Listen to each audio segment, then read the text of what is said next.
Hear ye, hear ye, hear ye. All persons have anything to do before the Honorable Jeff Carter, Justice of the Superior Court, now sitting in Lawrence, within and for the common message. Draw near, give your attendance, and you shall be heard. God save the Commonwealth of Massachusetts in this most honorable court. The court is now open. Please be seated. Good morning, Your Honor. Good morning. March 24th, 2026, Courtroom 2, Lawrence Superior Court. The Honorable Justice Jeff Carp presiding. Calling the criminal matter of Commonwealth versus Kelsey Fitzsimmons, docket 2025, 77 CR 311, scheduled today for continued jury waive trial. Could counsel please identify themselves for the record? Good morning, James Gubitosi. Good morning. Good morning, Marina Maria. Good morning. Morning, Your Honor. Martha Cooley, representing the defendant, Kelsey Fitzsimmons. Good morning. Good morning, Ms. Timothy Fitzsimmons. Bradle, Kelsey Fitzsimmons to my right, and thank you again, my paralegal, Courtney Healy, to my left. Good morning. Okay, you folks can have a seat. And I want to apologize to everyone for running a bit late. I wanted to do some last-minute research on the motion for a view. And wanted to talk to you folks about it. So paper 88 is the defendant's motion for a view. And I guess at this point, is the defense still seeking a view? Judge, we haven't had any progress on the other end of it. Excuse me. At this point, I am satisfied with your discretion. If you would like a view, we'll do it. I did file the motion. If you feel that at the close of the evidence you would like a view, we'll make it happen. Okay, well, let me just tell you my present thinking. So, and I think some of this you're implying, so I don't think I'm patronizing you by any means. No, Your Honor. So I was told at sidebar yesterday that Ms. Fitzsimmons no longer owns the home, and it belongs to a it is now owned by a third party. So has the defense been in communication with the current owner? Not the owners themselves, some representatives, Your Honor, and it's just honestly kind of getting a little bit of passive resistance about it. Okay. All right. So just to point out, and this is why I was running late, I was trying to remember, there was a case from a couple decades ago, I think, Commonwealth versus Mattis, which goes through the procedure under circumstances where none of the parties have, a party seeks access to someone's home for purposes of a view, and essentially my memory is, and just a quick look this morning, is that it's kind of a Rule 17 circumstance where the homeowner would need to be summoned, given an opportunity to be heard about whether we could go in there. This issue a lot of times doesn't come up because a lot of times the Commonwealth has either the scene is a public place, or the Commonwealth has had the ability to I guess to reach out to the owners and make that work. But the Commonwealth is not seeking a view. They have the burden of proof. And I guess my position at this point is neutral. I would, if the defense wants a view and you're able to set it up in a timely manner, Commonwealth, if the defense was able to set up the view, in other words, reach out and do the legwork that the Commonwealth usually does, is the Commonwealth opposed to it? No. Okay. Will the Commonwealth and your resources help us? Of course. Okay. Thank you. So we have. So I'm just going to leave it to you, Mr. Bradle. I just don't want a last-minute decision because we need to. Mr. Ruane especially needs to make plans for transportation, et cetera. So I just don't, it seems to me that as for whether I need it or not, I think it's not my place to say. I know I did in fairness to both sides, I did say that yesterday, and after thinking about it, I don't think it's my place to say. The Commonwealth has the burden. The defense has due process rights, as well as many other constitutional rights, and I'm open to accommodating a view. Thank you very much, Your Honor. Just let Mr. Ruane know sooner than later. Very good. Okay. And we wouldn't, I could just tell you now that we don't want to, force these people to do it. We don't want to get into a Right. thing with it, but I can tell you this from my perspective. Here I am talking again out of both sides of my mouth, which from my perspective, it arguably is less helpful where the items in the bedroom or the layout and even like the bed and all that aren't the same. And I can get I get a sense that this is a pretty narrow stairwell, et cetera. But in any event, I'll leave it to you folks. That's you folks are better at doing your jobs than I am. we'll take one more, we'll reach out one more time to see where it goes, Okay. and we'll advise the court by the end of the day. Okay, no Thank you. problem, no problem at all. And other than that, I think we left off with Officer Noonan. I'm sorry, were you going to say something? No, I just had two more questions for him, and then For him, okay, all right, that's fine. So we left off, we're near the end of direct examination of Officer Noonan. He can be recalled.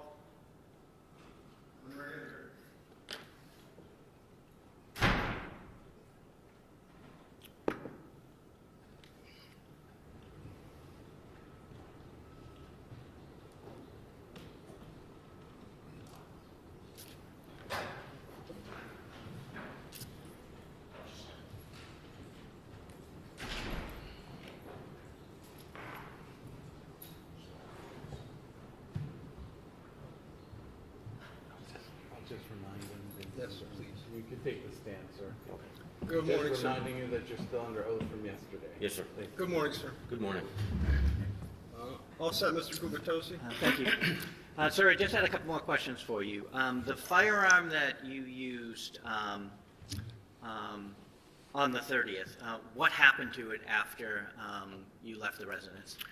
So I secured the scene, and then once more officers showed up, they relieved me, and the chief had me walk with him to his car, and he took my firearm and he gave me his. You talked about Kelsey Fitzsimmons. Do you see her in the courtroom today? I do. Can you point to her and describe an article of clothing that she's wearing? She's wearing a sweater. May the record reflect she has identified the defendant. Yes, it may. Thank you. I have nothing else. Okay. Cross-examination?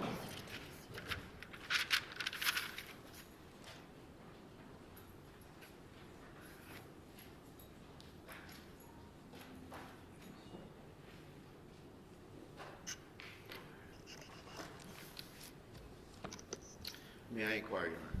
Yes, please. Thank you. Good morning, sir. Morning. Before we get into the case, I'm looking at your glasses. Are those glasses AI recording type glasses? No, Okay, so you're not recording anything right now? absolutely not. Okay. Let's go to June 30th at Kelsey Fitzsimmons' house. What time did you get there? I think right around 6 or 5:30, 6 o'clock. The upshot of that visit was that when you got there, you didn't secure the firearms, did you? No, we didn't. And you, collectively, meaning the three of you, you brought the guy getting the restraining order to the person he claims he's in fear of, correct?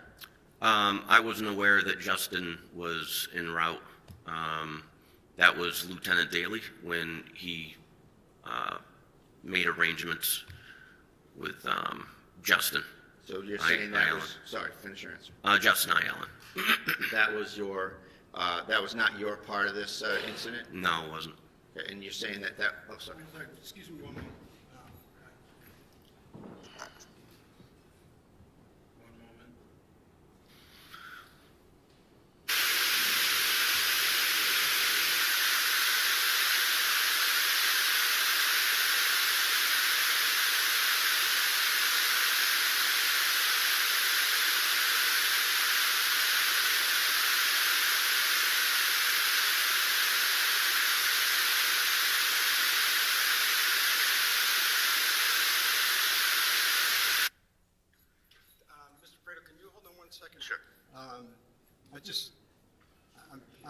I want the jury box to be empty, so I just want to have the gentleman move.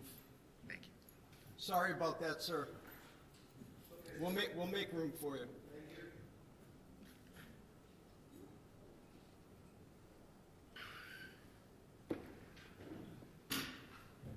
And just one second, Mr. Brado.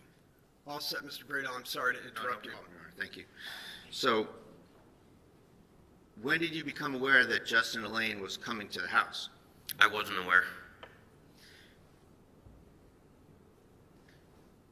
Did you see him at all when you were there? No.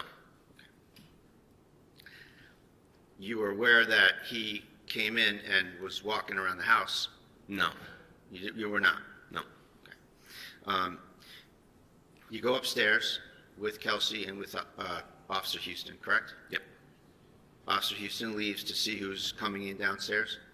There was an older woman that was causing a scene with Lieutenant Daly, and The question was, did Houston go downstairs? he did, to mitigate what was going on downstairs, is what my belief was. Okay. And you were with Kelsey when she had gone into her bedroom, correct? Yes. Then you went down the stairs to see what was going on. No, You took some steps down the stairs, didn't you? I did not. Your testimony is that you stayed on that landing? Yes. Okay. Isn't it true you left Kelsey alone in that room for a period of time? No. Okay. You're serving an order on someone who's your colleague, correct? Correct. It's fair to say that this restraining order service isn't exactly going by the book, is it? And from my past experience, it is. Well, the guns are floating around out there. Actually, Kelsey had stated the guns were downstairs in the basement in the safe. I didn't ask you what she stated, did I? Continue. Thank you. So, the guns are still floating around. You're serving a colleague. The guy comes to the house who's got the order. It's fair to say this isn't exactly a garden variety service of a restraining order, is it? That's inaccurate. It's inaccurate? Yes. Okay. And this is just another day for you? No, it's not. So, in fact, you were working, right? Mm-hmm. Yes. You get a call from Houston. Yes. He tells you what the plan is, correct? Yes, he said that, I didn't ask you what he said. okay. He told you what the plan is, correct? No. He asked me to meet up with him. He told you that Kelsey's ex-fiancé got a restraining order and that you had to serve it, get her firearms, and get the baby, didn't he? Not on the phone, no. And you said to Houston on the phone, whatever he said to you, your answer was, sounds good, right? No. That's not what you said. I don't remember what I said to him. Okay, well, that's what you told the grand jury, isn't it? Objection. Okay, overruled. Misstating what he told the grand jury. Well, you can restate during redirect. We'll get to all that, Your Honor. We'll circle back And I on all prefer this. that both sides show a witness what they're referring to when they're trying to impeach. I will, Your Honor. Thank you.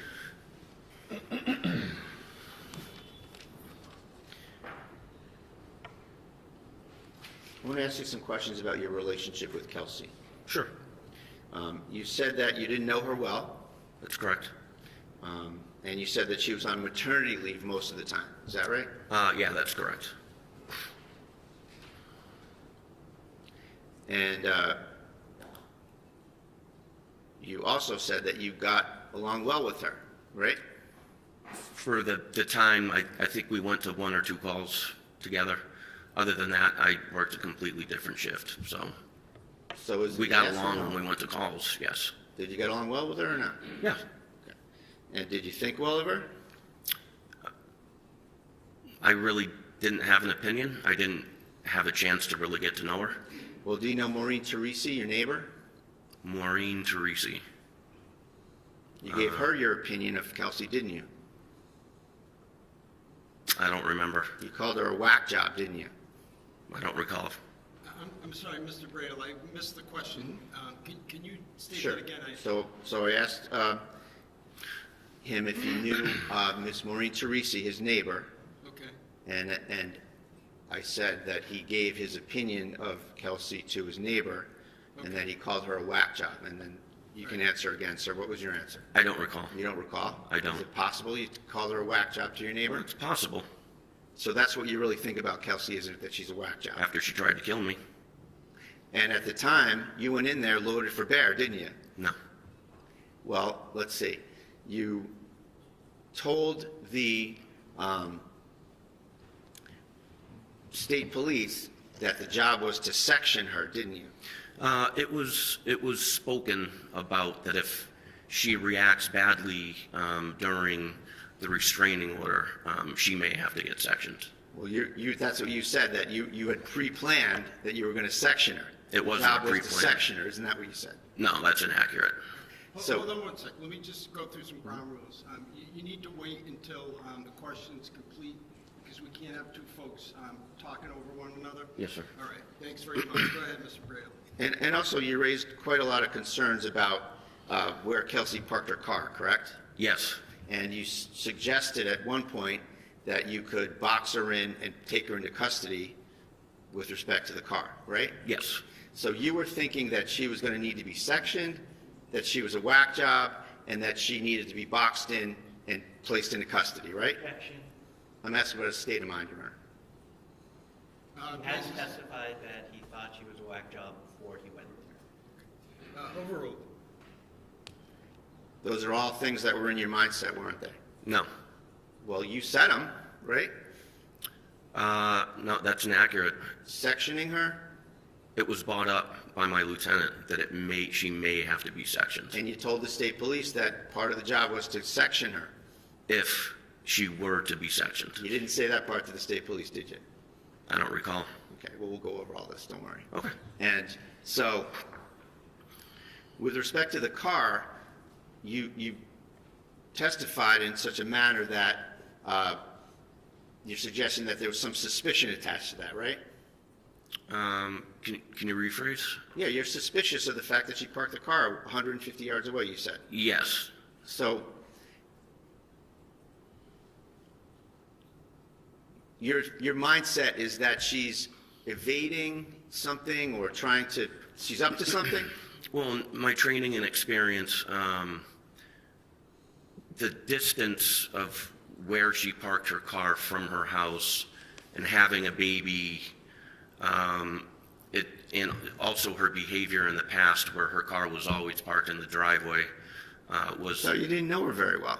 I knew where she lived, and I patrol the town, so I have to drive by her house.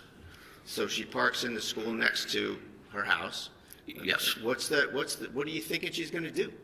I don't know. I don't know what her mindset was. So you're speculating about any suspicion that's attached to that parking job, right? I was just suspicious about that.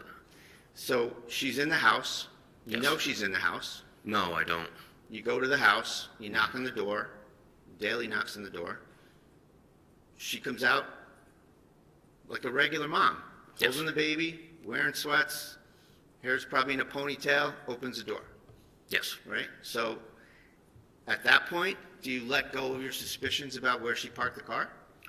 I was still curious as to why she parked her car over 150 yards away. Well, you're looking at it through your own lens as an investigator. Isn't it possible that there's 100 other possibilities in her life that maybe she parked there for some other reason? Could be. I don't know. Again, I don't know what her mindset was. So you go in there, and you are the only officer who has tactical gloves on when you go in there, correct? They're neoprene gloves, yes. So you're ready for anything, right? It's past practice with me after working in Lawrence for so long. I tend to glove up for sanitary reasons. I knew we were going to have to handle her firearms, so I didn't want to get any of my prints or anything on them. But you said you took them off fairly quickly when you got in there. Yes. And at what point did you take them off? Right before she handed me the baby. So you hadn't yet touched the firearms, and you took them off. So that plan about not getting your prints on the firearms didn't pan out, did it? I didn't want to hold the baby with those gloves. They're pretty dirty. And while we're talking about holding the baby, it's fair to say that Kelsey Fitzsimmons, with 3 cops standing there, had her baby, and she's the one that chose to give it to you. Isn't Yes. that right? You didn't ask for it. Daly didn't order her to give it to you. She, with whatever her mindset was, chose you to take her baby. Isn't that right? That's correct. And she chose you to take a bottle and feed her baby, right? That's correct. And then this is 5 minutes before you say she tries to murder you, right? That's correct. Okay. Now, you said that you felt that the baby couldn't be comfortable because you had your vest on. So it wasn't comfortable, and you wanted to give the baby off to someone else, right? That's correct. A fair statement? Yes. Okay. Well, that's not what you said prior, is it? Well, I like to have my hands free as well. I don't like my hands tied up. That's what you said the last time, right? That when you spoke with the state police, that you didn't like having anything in your hands, and it was really a tactical reason why you gave the baby up, right? No, it wasn't tactical. I just didn't want to be holding the baby. Isn't it tactical that you want to have your hands free to deal with anything you have to deal with at this? I want to have my hands free on every call. What's that I wrong go with the to. word tactical? Why isn't that tactical? Can you rephrase that? What's wrong with the word tactical? There's nothing wrong with that. So why doesn't it apply? Because I said it? I'm sure it could apply. I'll strike that, Your Honor. Why doesn't it apply? I'm sure it could apply. Sure. So for tactical reasons, you gave up the baby. But that's not what you said here at this trial, is it? I don't recall what you. Can you rephrase that? Well, I don't. here at the trial, you said that the baby couldn't have been comfortable and you wanted to give the baby off, right? Yeah, that's correct. And you didn't say anything about wanting to keep your hands free for tactical reasons, right? It wasn't asked. You were asked what happened repeatedly, and you had every opportunity to talk about it, didn't you? Sure. And you left it out. Not on purpose. We'll see. Mr. Brado, comment like that isn't helpful, please. Sorry, Your Honor, motion to strike. You're moving to strike your own comment? I am. It's allowed. And that's very forthright of you.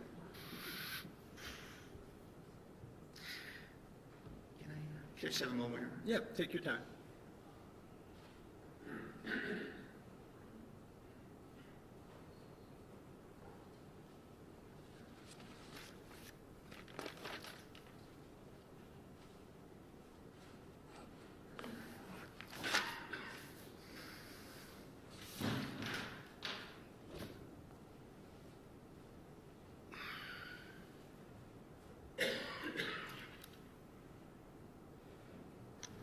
I want to ask you something about your grand jury testimony that we alluded to.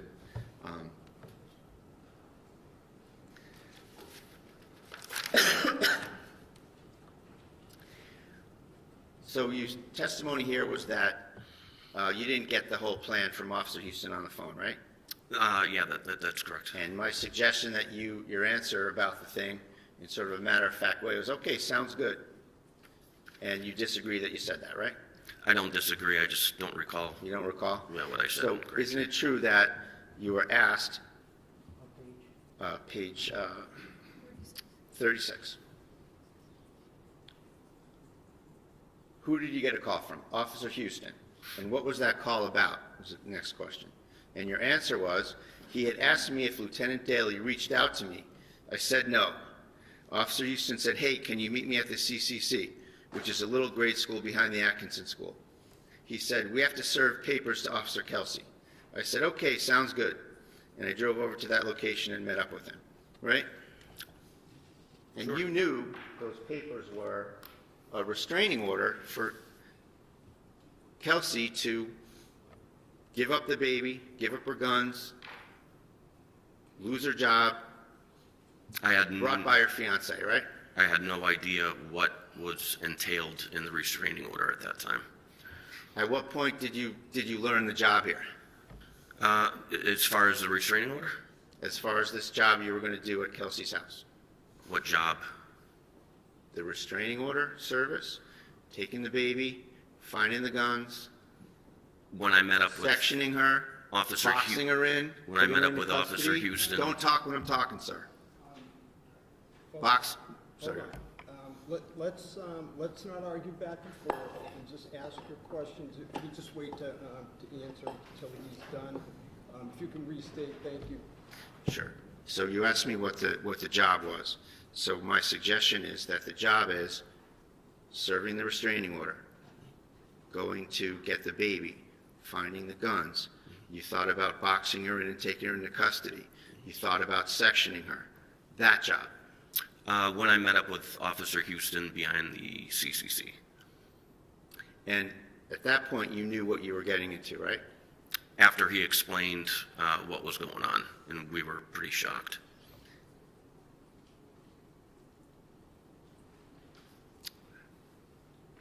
In all of the statements you've made prior to being here yesterday and today, you've never said that you were pretty shocked about anything, have you? I don't recall. You weren't shocked. You were treating this like a video game, weren't you? No. Well, your first answer is, sounds good, like it's any other day, right? As to meeting up with him behind the CCC. Yep, sounds good. I'll see you there. Sounds good to meet up, okay.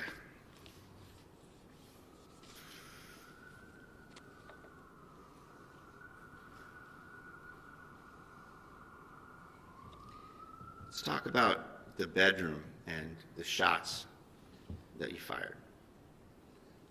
Here in court, you said that those shots were in rapid fire. Rapid succession, yes. Okay.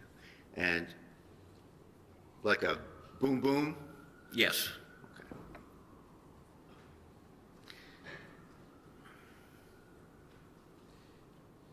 Now, that's not what you said to the state police, though, is it? That was 8 months ago, right around there. I don't recall. I said I shot twice, possibly. You told the state police that you pulled the trigger. This is 1232 in the audio. You told the police that you pulled the trigger once. You said the word once. And then you said, I kept giving commands. And then you said, I pulled the trigger again. That's a completely different scenario than 2 shots in rapid succession, isn't it? As far as the time frame, I was trying to recall the event as best as possible. But, rapid succession, you pull the trigger, pull it again. Yes, I pulled it twice.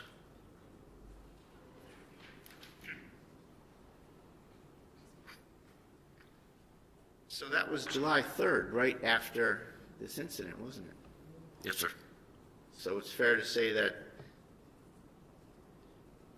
talking then it's right after the incident, and now you're here in court. Both of those propositions can't be true, can they? I'm sorry, what? The proposition, I'll rephrase it here. The proposition that you said here in court, that you made 2 shots in rapid succession, Yes. and what you said on July 3rd, 1 shot, giving some commands, another shot, both of those things can't be true, can they? They can be true.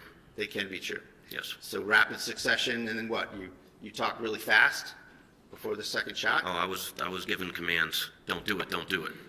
I'm asking you about this particular passage, this particular thing. Here you said you made 2 shots in rapid succession.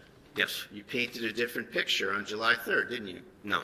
You shot, you gave commands, and then you shot again. That's How the can truth. that be rapid succession?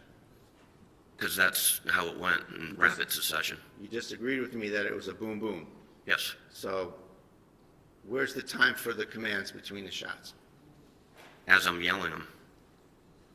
Well, that's not what you said. You said you pulled the trigger once. I kept giving commands. I pulled the trigger again. Yes. So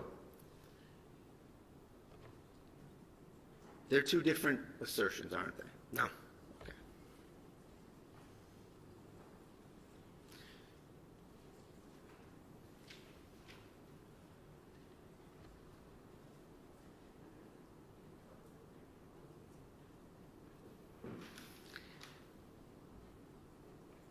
You gave a statement on July 3rd to the state police, right? A recorded statement? Yes. You testified yesterday and today. What was your preparation like for this case? To come in here and testify? I met up with Mr. Gubitosi, Attorney Gubitosi, How many times? I believe twice. And when when were those meetings?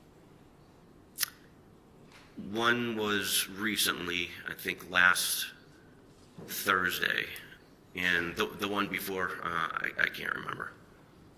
And when did you start prepping your testimony? On this past Thursday. Well, you probably started prepping your testimony about 5 minutes after the shooting, didn't you? No. When was the first time you were questioned about what happened? I think July 3rd. So everyone left you alone until July 3rd? Yes.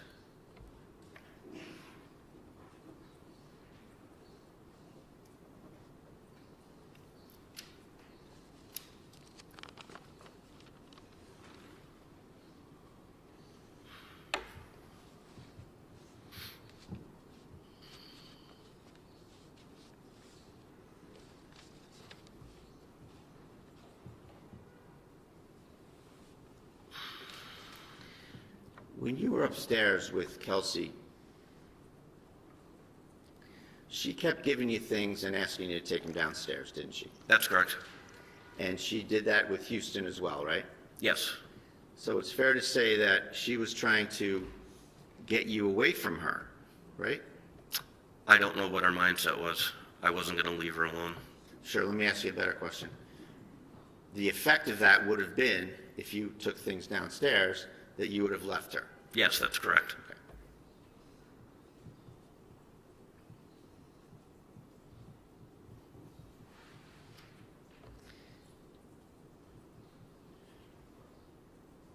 That's not consistent with her trying to kill you, is it?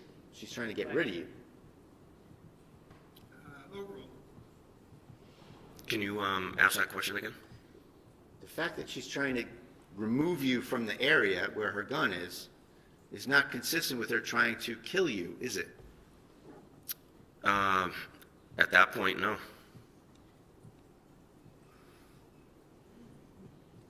So let's get into the incident here. What do you say happened? You say that Kelsey went into her bedroom after being in the baby's room, correct? Yes. She, you don't go in the room, right? No, I stayed at the very top of the stairs, right before the door frame. So it's fair to say you're on the landing, the top of the stairs, looking into the room. That's correct. And the room's got a lot of furniture in it, a lot of things everywhere, right? Yes. So you say that Kelsey has a change in her demeanor, right? Yes. She starts to shake and get upset, shaking uncontrollably, you said, right? Yes.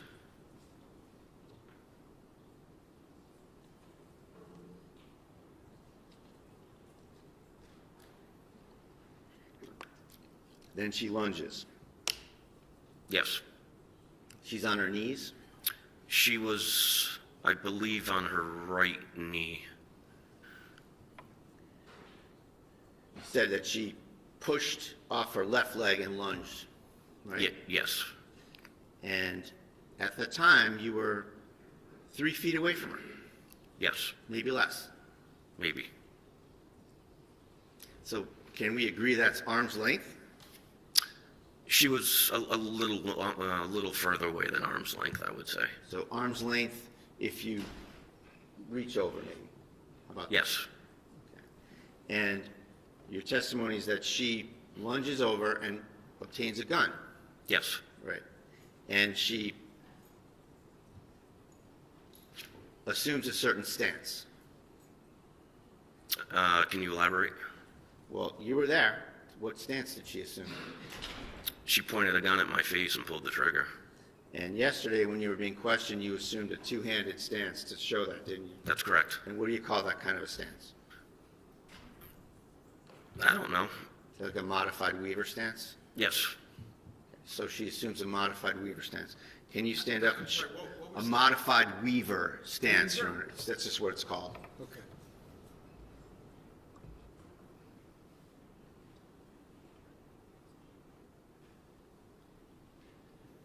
Can you demonstrate to us what a modified Weaver stance looks like? Do you want me to stand up and show you? Sure. So are you asking him just in general? Just to or- show the stance in general first, yes, Judge, thank you. So she grabs it, comes up, pulls the trigger. That's not, I don't think that's what he was asking you, but. So just what's the modified Weaver stance? What is it? Here. And can you describe it? What are you doing when you do a modified Weaver stance? Strong side. Strong side. All right. So if I'm a righty, this is my strong side. That's going to grab the pistol, and I use my support hand to support the weapon. Are you righty? I'm sorry? Are you righty? I am. You can have a seat, thank you. Thanks. And you're saying that Ms. Fitzsimmons had the gun in that kind of a stance? Yes. And how far was the gun away from your face? It was right outside of arm's length. So she's 3 feet away. She assumes the modified Weaver stance, so she's probably another foot or two towards you, right? She stepped to the left. I don't know if she stepped towards me. Well, your testimony was that she immediately lifted the gun to you and Yes. pulled the trigger and tried to shoot you right in the face. Yes. So the gun didn't go off, No. and there she is with the gun there. The guns didn't go off, and you're within feet of her and the gun that didn't go off, right? That's correct. And you didn't just grab her, did you? No, I was in complete shock. And then she started backpedaling immediately and trying to tap and rack that weapon. Right. So your testimony is that Kelsey goes from a wounded bird shaking uncontrollably to a female movie action hero, doesn't she? Those aren't my words. That's your description of what happened, isn't it? I didn't describe that either in So those words. she gets the gun. She tries to murder you in the face. Yes. 5 minutes after she has you feed her baby. Yes. She pulls the trigger, nothing happens. Yes. It went click. She stands up, right? She was already standing. So as she's standing, she shoots you. She tries to shoot you in the face. Yes. And then she started to backpedal.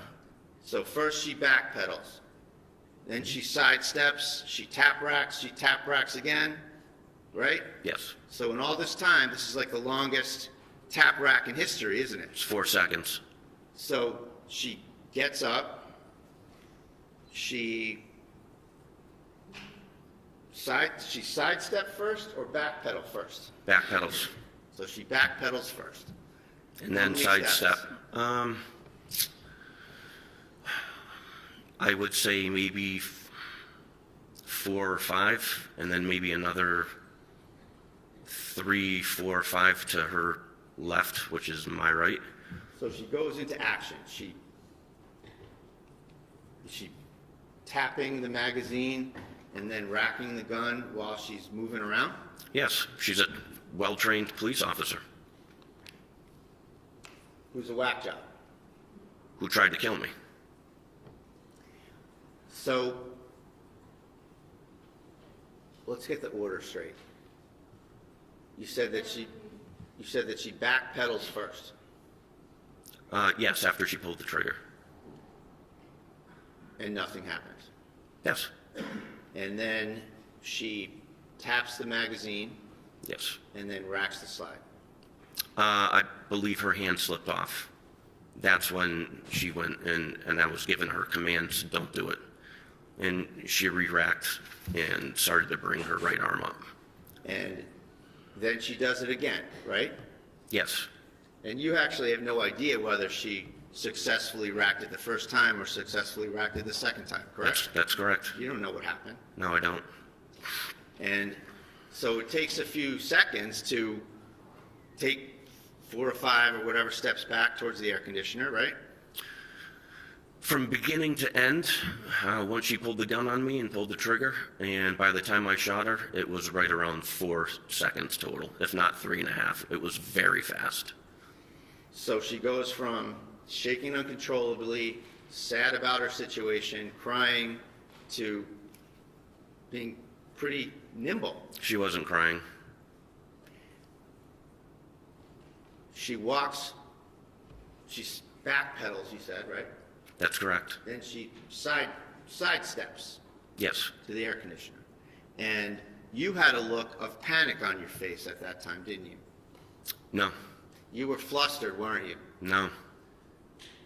Well, you were in shock 5 minutes later, weren't you? After the incident and my adrenaline dumped, yeah, I was in shock then. So, at the time, getting back to the incident, Kelsey's by the air conditioner. She's backpedaled, she's sidestepped, she tapped, she racked, she tapped, she racked, and then you shoot her. Yes. And you shot 2 shots. Where are we on the rapid succession? Which one do you want to go with? Rapid succession, or you shot, gave commands, and shot again? Which is it? I was given commands and shooting at the same time. Okay. Well, your prior testimony was that you shot, you pulled the trigger, gave commands, and you pulled the trigger again. Yes. So was it that, or was it boom, boom, rapid succession? It all happened in 4 seconds or less. So you're a very well-trained SWAT officer, yes? Yes. You're a firearms instructor. No. You're a patrol instructor, where you instruct What's a other patrol? officers on the job, right? Field training officer. Field training officer. Yes. Thank you. Mhm. And you've been doing this for 25 years, No. 20 years. Right around there, yes. Okay, so you've been doing this for 20 years.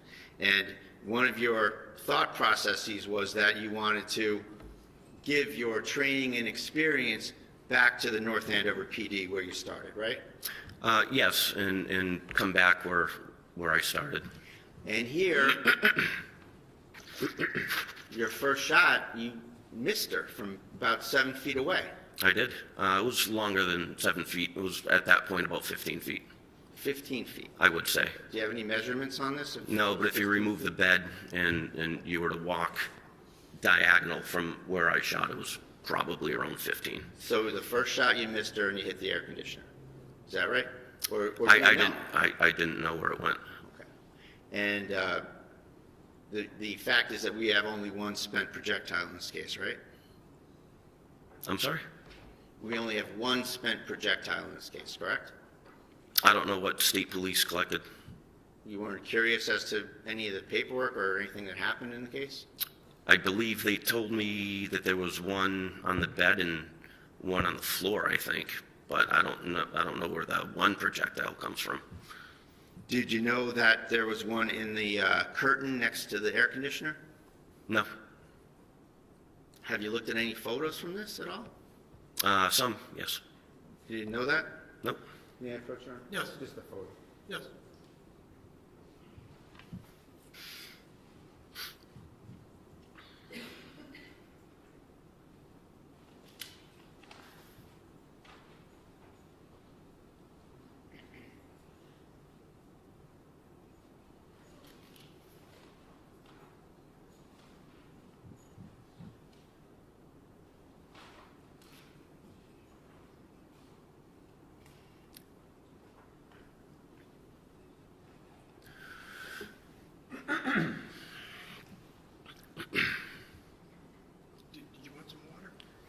Do you have some?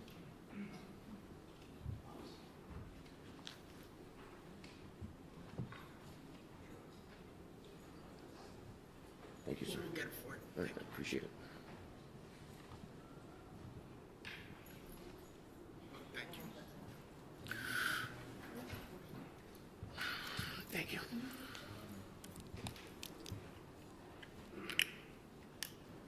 I'm going to show you for the record, Exhibit 49, sir. See that? Yes, that's the entrance to her bedroom. And is that a fair and accurate depiction of kind of the stuff that was there at the time? I didn't see any of that at the time because I was facing forward. That's a completely different angle. Well, that's the area where you say that she lunged to, right? There, yes, that would have been my left. Yep. Now, at some point, there was a safe there, wasn't there? A green safe. I have no idea what was there. Didn't you speak with Officer Core at the scene? Yes, I did.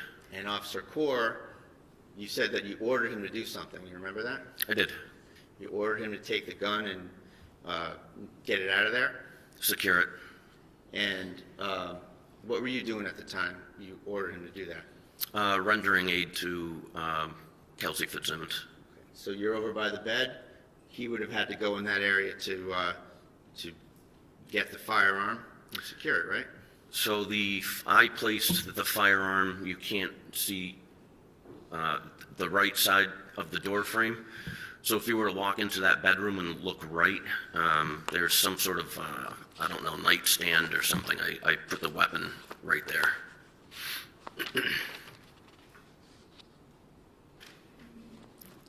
I'll show you Exhibit 75. Is this the... Oh, it's the white, yes, that's it. Is that where you put the firearm? On top of that. Now, let's I'm just sorry, go... that's exhibit what? 75, Your Honor. Thank you. So, let's talk about who touched the firearm. So Daly picks up the firearm, right? Yes. And the firearm was under Kelsey's leg, correct?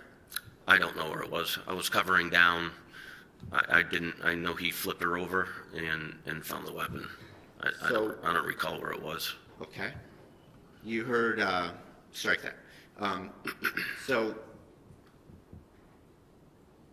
your testimony is that Kelsey's racking the gun, sidestepping, backpedaling, tap rack, and at some point she points the gun at you, right?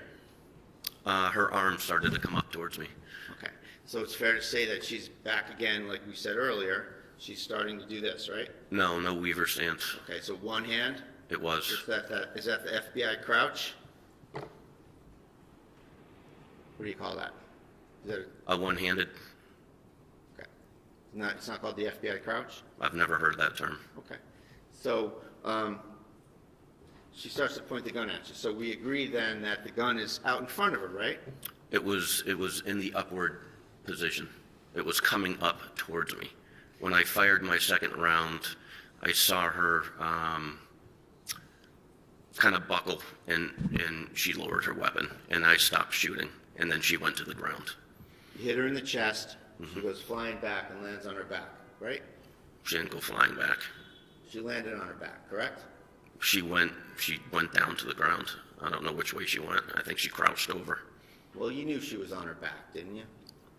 I don't remember. As far as that goes, that's kind of a blur. So the idea that she's got the gun out in front of her, she falls on her back. If the gun's underneath her, is this some sort of a magic gun? I don't know where you're getting at.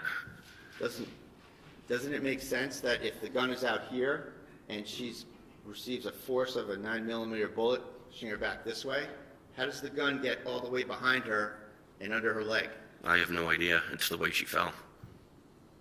So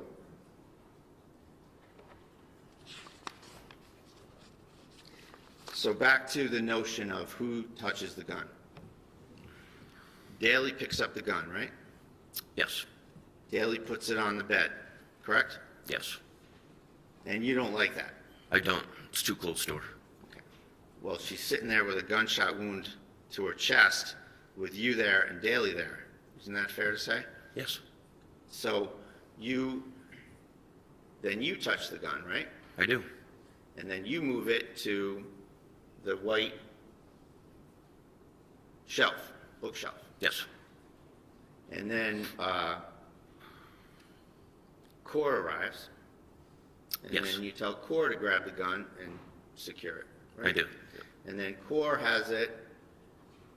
Does he take it into the hallway? Maybe. I remember just focusing my attention on Kelsey. Sure, understandable. So you're focusing on Kelsey and you're giving her first aid.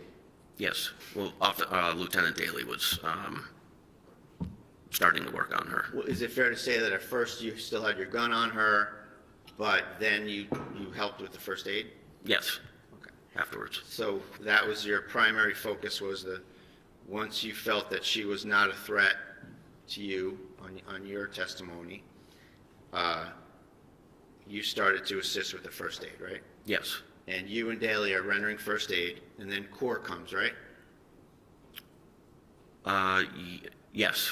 Yes. And you say, get that out of here, secure the gun. Yep. Make it safe. Okay, so it's fair to say that Core does that, but your attention is not on what he's doing, it's on rendering first aid, right? That's correct.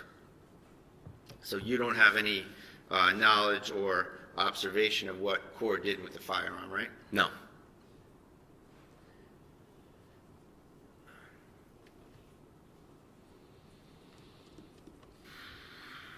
At some point, are you aware that Core takes the green safe and the firearm out into the hallway? I didn't see him do any of that.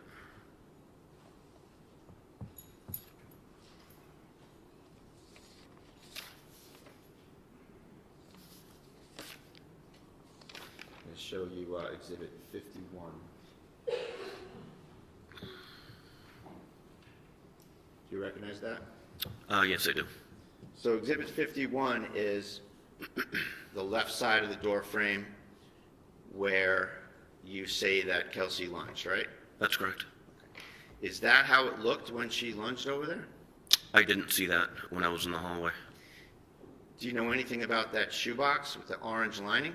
I have no idea. Do you remember seeing that chest with the brown leather trim on it? I thought it was an end table when I walked out of the room. Do you think that the gun came from any of those areas there? With how quick she grabbed it, I think it came from that box, but I don't know.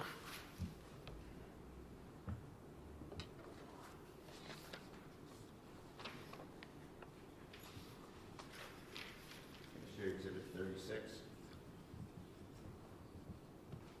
That's a picture of the stairway, right? Yes.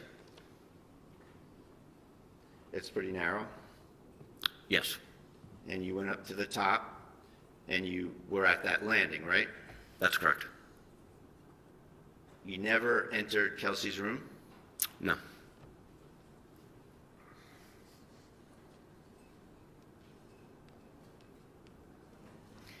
So you said that you were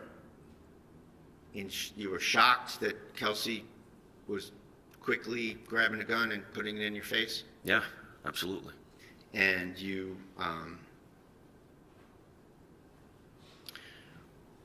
that she'd gotten the drop on you, right? Yes. And at that point, you feared for your life, you say, right? Absolutely. And you panicked, and you shot her. No. Well, you missed her from just a few feet away. It's hard to shoot a moving target or anything moving.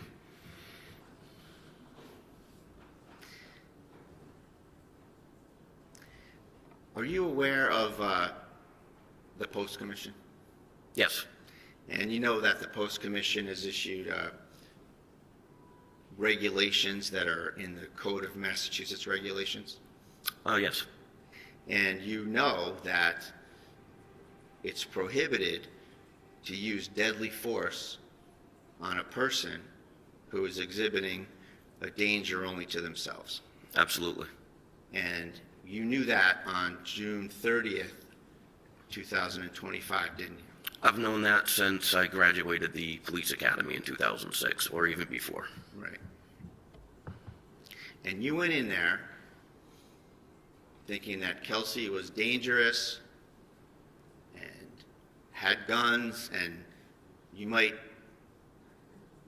get into it, right? That's inaccurate. And that's why you had your gloves on, isn't it? No. You were ready to get wet. No. I'm sorry, ready to get what? Get wet, Your Honor. And that's when you had to adjust the narrative, isn't that true? No. So you're going to maintain that you got into a gunfight with somebody who was your colleague, right? Yes. Who had just given you her baby to feed 5 minutes earlier Yes. of her own volition. Yes.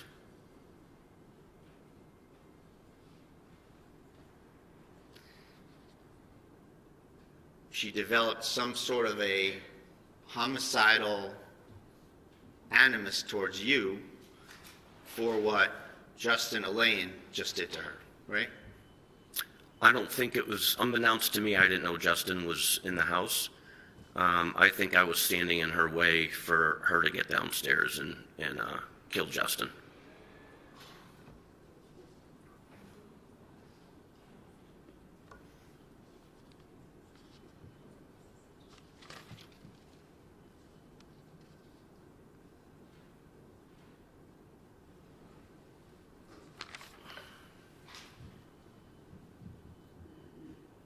I assume this is in hindsight. Hindsight, yep.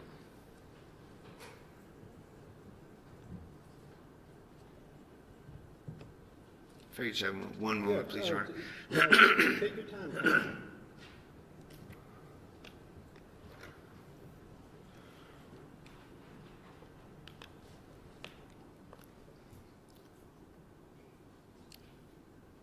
Did you have a taser?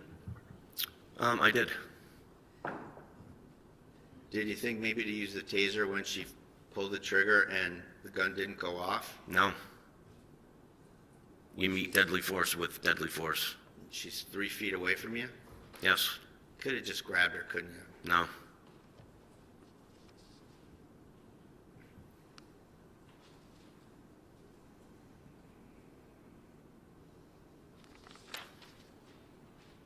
And if there was deadly force, you wouldn't have stopped at 2 shots, would you? You would have emptied that magazine right into her. I stopped when she stopped. And that's what I'm trying to do. Stop the threat. Not empty a mag.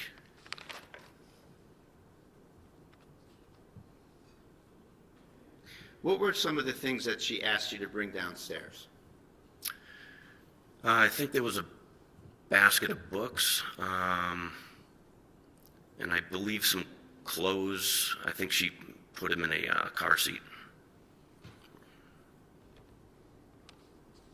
What did you say to her when she asked you to bring him downstairs? I said, we'll deal with that later, and I put him down.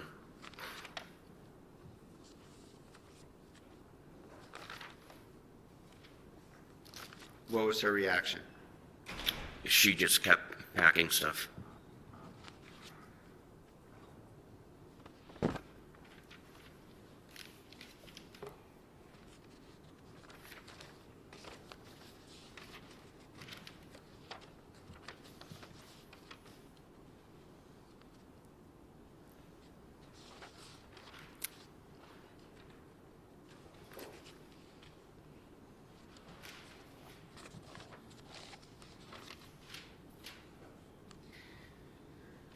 So you said that you were, you started your career in the North Andover Police Department, correct? That's correct.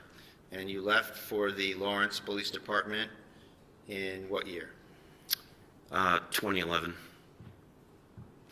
And then you were on the SWAT team from 2019 to 2024, correct? That's correct.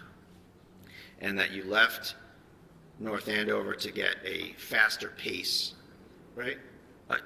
What do you mean by a faster pace? Busier. Are you talking about when I left North Andover to go to Lawrence, or? Yes. A busier atmosphere. More action. More calls for service.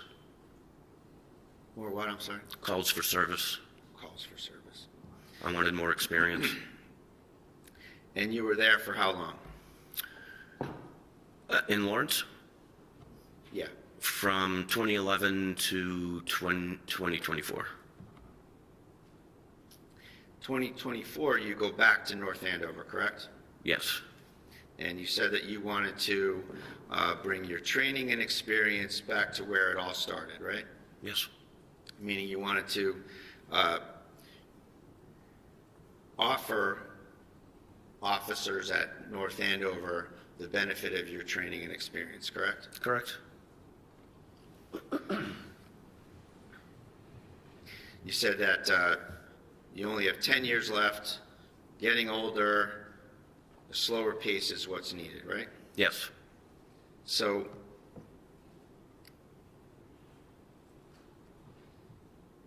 is it fair to say that the stress of a busy urban department was getting to you? No.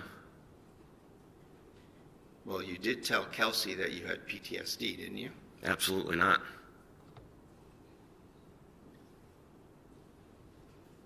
So slower pace, and you just wanted to grace the department with your training and experience, correct? Yes. Is that right? Yes.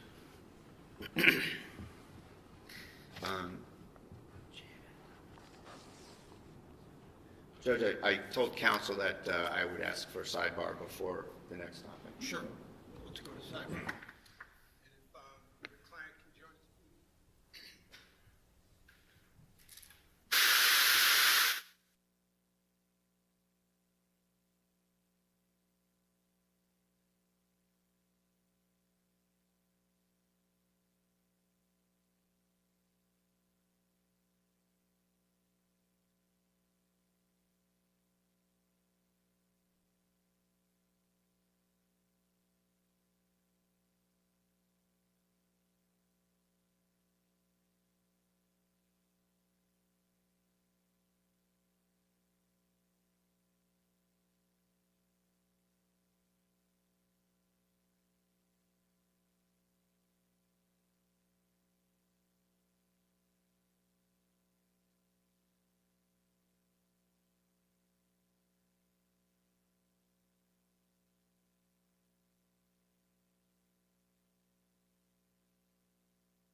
as I stated at sidebar, we should discuss in open court what was raised at sidebar, which we will do outside of Officer Noonan's presence. So we're going to take a break so that Officer Noonan can stand down. In the meantime, I want to direct this to the folks, the audience members. In case you weren't here yesterday, you should know there should be no recording, audio, video, photographs by anyone at all other than our couple of media representatives that have expressed permission, okay? If you are caught doing so, you will be removed from this courtroom and the courthouse and told not to come back, okay? Do we understand each other? Thank you. We'll take a break. All rise.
may be seated. Your Honor, we're back on record on the Kelsey Fitzsimmons matter. All counsel and the defendant are present. Okay. Okay.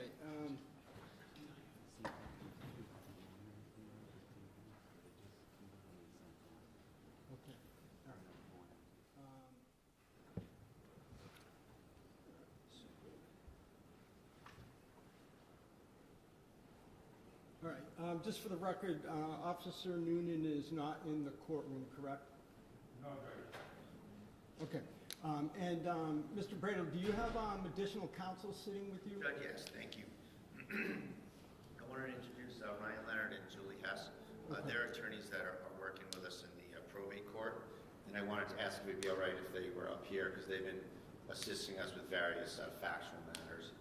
Would that be all right with the court if they sit here? Commonwealth, you take a position? No, but if they file appearances in this case. Yeah, I think you'll have to file these limited appearances for the day. That's fine. And let me just let me get your names. I'm sorry, your names again? Julie Hess, H-E-S-S. And you? Ryan Leonard, L-E-O-N-A-R-D. Okay. Welcome. Thank you. Thank you. All right. So let me just discuss what we were, or just raise what we were discussing at sidebar. So Mr. Brado came to sidebar, asked for permission to explore three areas on his cross of Officer Noonan. The Commonwealth reminded me that this topic or topics are addressed in a motion in limine that the Commonwealth filed prior to trial that I deferred ruling on, which is paper 62, Commonwealth's motion in limine to prohibit questioning regarding current duty status. Mr. Brado, let me just start by paraphrasing what I think the three areas are. Yes, sir. And then you can tell me. You wish to explore three areas on cross with Officer Newman on the grounds that the areas could show or do show that he was offered promises, inducements, or rewards for his testimony. Right? That's the theory. Yep. The first being, generally speaking, that he was not drug tested after the shooting. Is that what you're saying? That's okay. right, Your Honor. I'm sorry? It was a town policy. It's a town policy that after there's a serious incident, that the town would drug test the officers involved. Okay. So number two, and I may not have these in the order that you raised them. Number two was that essentially you allege Officer Noonan missed a shift sometime after the shooting.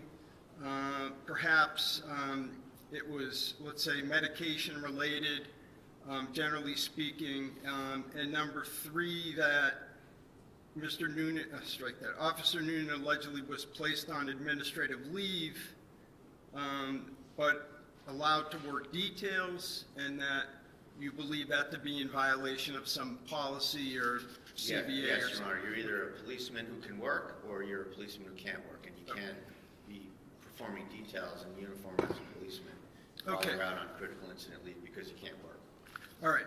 So generally speaking, we did address some of this pre-trial in the sense that there was a Rule 17 motions, right, by the defense to get Officer Noonan's IAD files from Lawrence and North Andover PDs, which I believe Officer Noonan agreed, which is really unprecedented in my view, agreed to provide a waiver for him to get those. So, Mr. Brado, so did you get the files that you were seeking, the IAD files? Yes. Okay. And so let's just go through each point. The first point about the alleged, well, let me say this, is I stand by what I said. The Commonwealth argues that these areas or these questions, strike that, that there's no view of the evidence that could show that any of these three things would be promises, inducements, or rewards under our rules, because whatever the North Andover Police Department did, they did as a product of their own administrative duties, and has nothing to do with the prosecution team, and there were no promises made in exchange for his testimony. So I'm sure that Ms. Moriarty could articulate that much better than I did, but let me try to cut to the chase.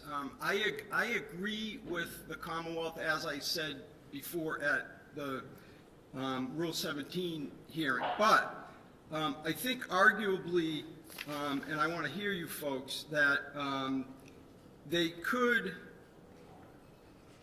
be asked, again, I need to drill down more, but they could be asked to show some kind of bias in the sense that North Andover Police, let's say, allegedly, and Officer Nunan are trying to curry favor with one another in lieu of their in lieu of his testimony here. Okay, let's just say arguably for a moment. But let's just go back now. Mr. Brado, what's your basis for saying that, for alleging that he wasn't drug tested and that there's some policy, or does the Commonwealth concede? The Commonwealth concedes he wasn't drug tested, but that the Commonwealth's position is that that's not a policy, that there's no violation of any policy, because the collective bargaining unit policy trumps the general personnel policy of the city. And so, in that way, there's no potential promise reward. Can I put something else? Yeah, please, please. I didn't write in my paper as I was Sure. doing it. I think, again, this goes to promises, rewards, or inducements. Officer Nunan provided grand jury testimony and a recorded interview to the Commonwealth days and then in August. And all of these incidents happened well subsequent to that. I understand. And there's no claim that Officer Nunan has substantially changed his testimony from what he stated in grand jury or what he told the police on July 3rd. So again, there's no plausible showing of consideration in exchange for his testimony that has been remarkably consistent since July 3rd. Okay. What do you say to Did you say that? remarkably consistent? Yes. Okay. So I don't think that's really the issue right here. No, it is, because the Commonwealth raises a good point. So even on Take a even crack on at the even other on, side of it. No, even on my theory, and just give me a moment. Sure. Even on my theory that arguably, let's say that each side, again, not the Essex DA's office or the prosecution team under Rule 14, but let's say the police department and Officer Nunan are trying to curry favor with one another. Ms. Moriarty does make a valid point that there still needs to be some showing that he's changed his story. Sure. I know that's a familiar topic that we all use in this area. Oh, they didn't change their testimony. That's not this, and here's why. This is a reward. It's after the fact. They're giving him rewards for his cooperation, to keep him happy, so he does well, so he's economically enriched, so he's treated nicely, and it's a reward. That's why that doesn't apply here, Judge. He is being rewarded for his continued cooperation. It's not the typical one that we often deal with. No, but let me just push back on that. So he's cooperative, but does his testimony? But he gave I think this is what I heard, is he gave a recorded statement to the state police a few days after the shooting, right? So he's being rewarded for cooperation, what, for doing his legal duty, that is, show up when he's summoned to testify in open court? I think the fact that there's a legal duty attached to someone testifying doesn't eliminate the fact that you can be rewarded for what you're doing. You can get special treatment outside the rules. And I think that goes to the heart of cross-examination, where if someone has a rule made up just for them, that they can be a cop on a detail, but they don't have to be on the schedule because they're out on leave because they can't perform their job, that's a remarkable, unprecedented, in my research and investigation, an unprecedented accommodation. Well, is it unprecedented, or is it a legally binding part of the CBA? No, it's in violation of that. Okay, so I don't, go ahead, Ms. Moriarty. Judge, I'm frankly less concerned about this issue where you're the fact finder. I think it's the right thing to do is to keep this as we would treat any other witness, where it doesn't matter what employment decision the North Andover police and Officer Nunan have, that's the employment decisions, just like IA files, are not part of the prosecution team, are not part of the 14. North Andover couldn't promise Officer Nunan something without the approval of the district attorney's office. So I think that, again, that interplay, if there is any interplay there, has nothing to do with Officer Nunan's testimony here today. Okay, but Mr. Bradle says that this absence of drug testing was in contravention of the CBA. I don't think he hasn't brought forward the CBA. He has no good faith basis to ask these questions. Okay. All right. So, Mr. Bradle, let's move on to the second point. Your second point is that Mr. Nunan, Officer Nunan, allegedly missed a shift related to some medication. Let's leave. I don't need to know more. I mean, I know more because you've articulated at sidebar, but we don't need to rehash that. Okay. And you're saying, I think somewhere in your paperwork, that as a result of that missing the shift, I think you referred to it as AWOL, he received a written reprimand as opposed to some more significant action, adverse action. Correct? Is that generally what your theory is? Generally, yes, Your Honor, with a little more elaboration, if I could. Please. So, we've had a number of whistleblowers from the department approach us with information. And as a result of that, I will proffer to the court that I have a good faith basis to assert that... hold on a second. To assert generally what... Your sources... Yeah. What I'm trying to do here is I'm trying to make sure that no witness's reputation is attacked and destroyed for on an illegal issue that I end up denying. All right. So I'm not saying that that's the case here, but let's just say, okay, let's skip you have a good faith basis to ask this. Okay. You say you have a whistleblower, etc. So you're saying that this again shows what? That he's receiving favorable treatment? Rewards for his continued cooperation, Your Honor. That's correct. That it doesn't have anything to do with changing his testimony or not changing his testimony. That he's being lavished with rewards. He is, that this, and I won't say anything relative to any of his conduct, but that this reprimand letter was not going to be issued. And that at some point it was sort of a after the fact thing, that it was in fact issued for appearance's sake, and that originally there was going to be no sanction whatsoever and no exploration into the, and I won't say it, but the reasons why he missed a shift. Okay, so let's say there that the proposed question is, Officer Nunan, isn't it true that on such and such a date, you overslept because of some medication, you missed a shift, you were deemed AWOL, and you only received a public a written reprimand when policy called for you to be subject to the death penalty. And so that's the question. Right. And he says yes, no, okay. Then what? Let's say he says no, that's not true. Well, we have the letter, Your Honor. At a minimum, okay. We have that. All right. So, All right, and then the last item is that he was put on administrative leave and allowed to work details in violation of policy. Right. And you're saying that that's an ongoing? That's my information, Judge, is that he was working details and What's the source of your information? another whistleblower, Your Honor. And, you know, they come to me in good faith and, you know, And have you vetted these whistleblowers? Yes. Okay. Listen, frankly,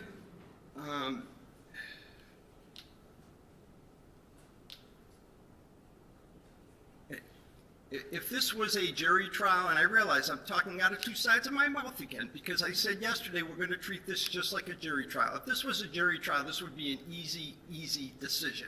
The decision would be not even close on your proffer, denied. The objection would be sustained. I'm going to allow one question each as to each of these areas. Mr. Brado, you'll accept whatever the testimony is under oath to that answer to that question. I'll just remind you, because I'm reminding you, I'm really saying this for our audience, not you personally, but I'll just remind counsel that questions of witnesses are not evidence. The evidence is their answers. So that's what will be used or could possibly be used in your closing argument. I'm going to allow one question each as to these areas, and you'll have to live with the answer that is provided under oath. Okay? Yes, Your Honor. Okay. And do you need to speak with Officer Nunan about this before he returns Commonwealth? No, Your Honor. Okay. All right. So he may resume the stand, Officer Nunan.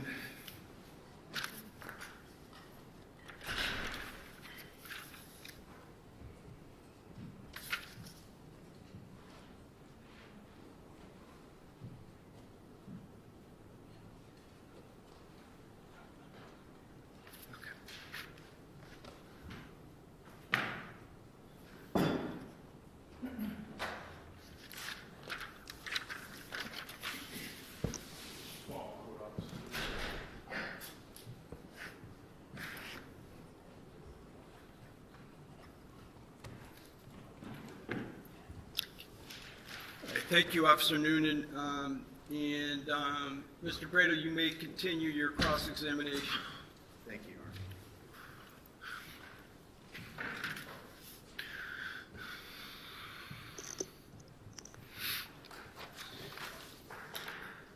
Honor. Sir, I want to ask you some questions about some of the treatment you've gotten by the North Andover Police Department since this incident. Sure. Okay.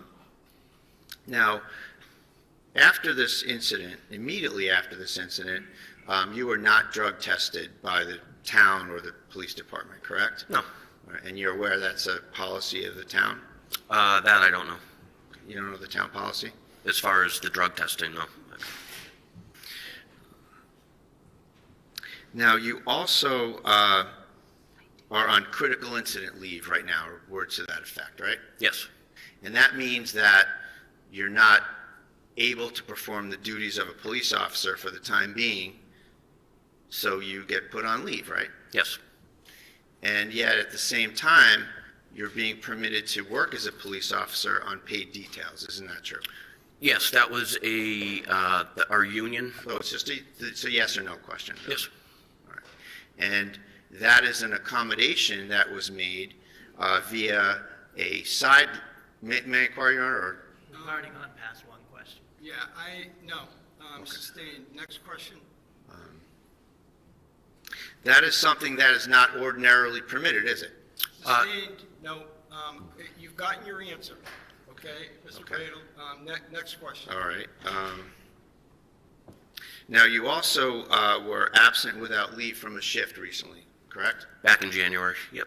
And with respect to that, there was a reprimand letter issued to you, correct? That's correct. And at first, that wasn't going to issue, was it? Let me just hear the question.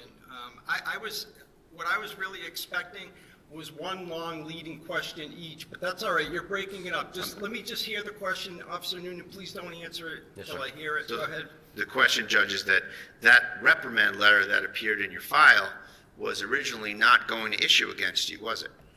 All right, that's the question? Yes. Okay, and you're gonna live with the answer? Yes. All right, yes or no? If I have you're no, able- I have no idea. I was just called in one day to sign it. Okay, So I have no idea if it was or was not. all right, so, Okay, that's all I have then, Your Honor. Okay, all right. Thank you. In that area, you're not done with cross? Right, I'm assuming that you're... In that area, Okay, right, all in thank you. terms of rewards, Judge, yes, that's all I Thank you. have. Now, I want to circle back on a couple of things.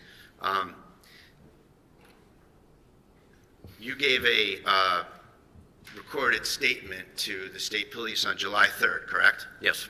And we talked back and forth about your belief or your expressed intent to section her, and you said that wasn't the case, right?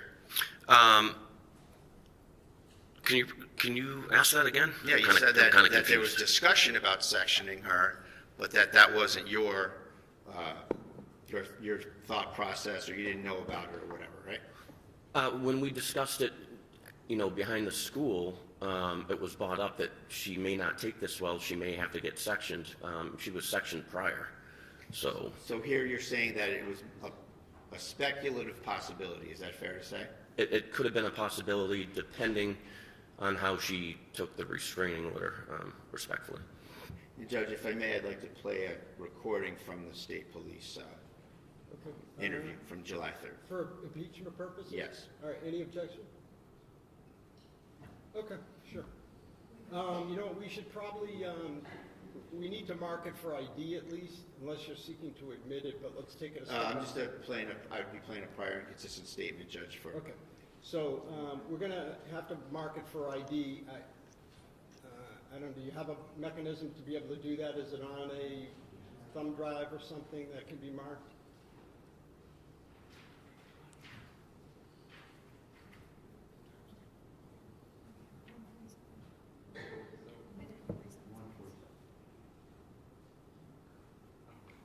If you're not able to do so today, tomorrow morning, just please bring in the recording that's being played and we'll mark it. Certainly. Okay? All right. Fiancé had just taken out a restraining order, and we were there to serve it, confiscate her firearms, and then we were going to section her. So that's what you said on July 3rd, that we were going to section her, right? Yes, So at the time, you had it in your head that she was someone who needed to be sectioned, right? if that's what I said in the statement, then yes. In other words, somebody who was mentally ill and a danger to themselves or others, right? Yes. And that never panned out, right? No, it didn't, Because she was shot in the chest and went to the hospital for 53 days, right? because she tried to kill me.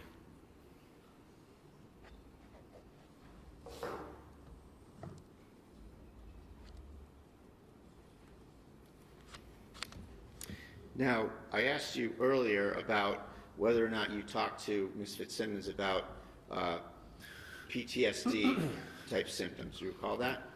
No, I don't. Do you recall me asking Oh, you earlier asking, today? yes. And isn't it true that you went on a call with her in August of 2024? That was a extremely difficult call involving a murder-suicide where the murder was of a baby. Yes, it was horrific. And you and Kelsey went to that call, right? With other officers, yes. And you had shared some texting after that, right? Yes, I was being a senior officer trying to help out a rookie go through a traumatic event. And your phone number, I don't want to give out the phone number, but it's fair to say that you had, Kelsey had your phone number. Yes, I think we were all in a group text. And it's a 978, I'll just leave it there. That's correct. Okay. And so in that text, you said to Kelsey, relating to your past career, I spiraled down a rabbit hole, a very dark place. This happened years later in my career. We can speak in person about that. I have a guy I've been going to for years, like 10. And when I feel like I'm off, I call him, and all I have to say is, I need a tune-up, and he does me in. Right? I don't recall that, but if that came from my number, then I had that conversation with her. I don't remember that at all. Okay. May I approach her? Yeah. And I apologize, I have to do this on my cell phone. This just came up this morning. I can show that. Okay.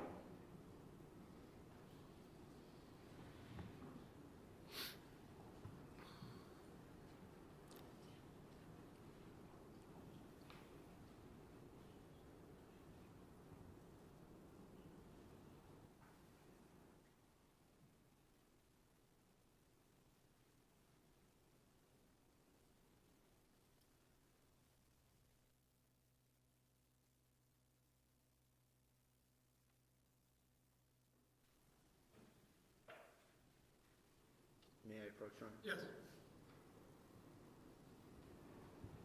So I'm going to show you some of these two screenshots, first of all.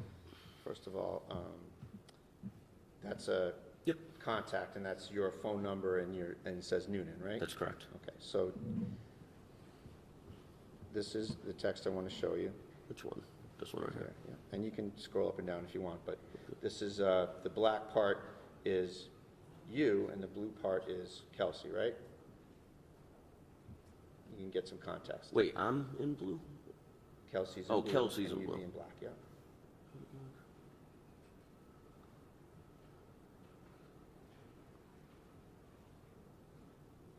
So can I just make an observation? So you asked the witness about this particular text, about essentially that perhaps he had therapy and needed a tune-up, et cetera. Yes. He said his answer was he basically is not contesting the Yes. authenticity of that. So what are we doing? Well, it's tricky, Judge, from where I sit, it's tricky that when a witness says, well, if that's what it says, so I feel like I need to establish that's what it says, that's all. Okay, And so, fair enough. And I think I can leave it there. Officer, is that what it says, what I suggested? Yes, it does. And so, we agree that you communicated that to Kelsey? Yes. And we can agree that that's pretty personal stuff to share with somebody that you say that you didn't know very well, isn't it? Again, senior officer, she's going through a lot. I was just trying to be there for her. And that was one horrific call. And we agree that that's something that can create very profound bonding between officers when you have a common tragedy that you have to deal with. Yes, but you move on. You go back to work.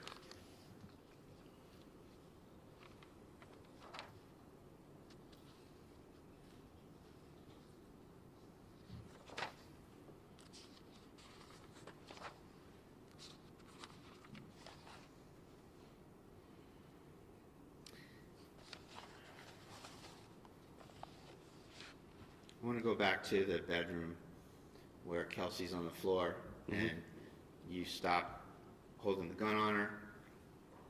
You assist Lieutenant Daly with first aid. Yes. Okay. And you were asked by the ADA, what did she say when she was on the floor? Recall that? I Just don't yes or- remember just that. Yes or no, just the context of being asked that. Maybe. Yeah. Okay. And see if this refreshes your memory. You said that she said, it hurts. She said, it hurts.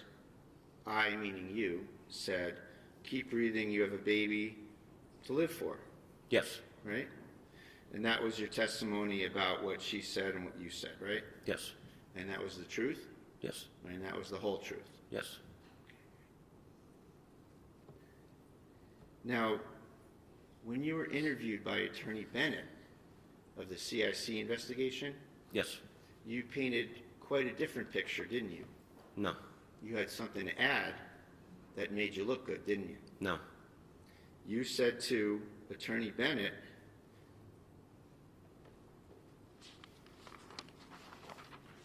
if I could have one moment, Judge, I just want to get this exactly right.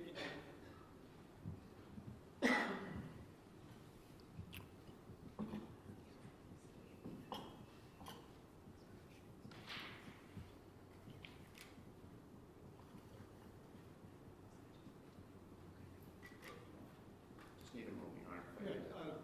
No problem, take your time.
Page 11, counsel.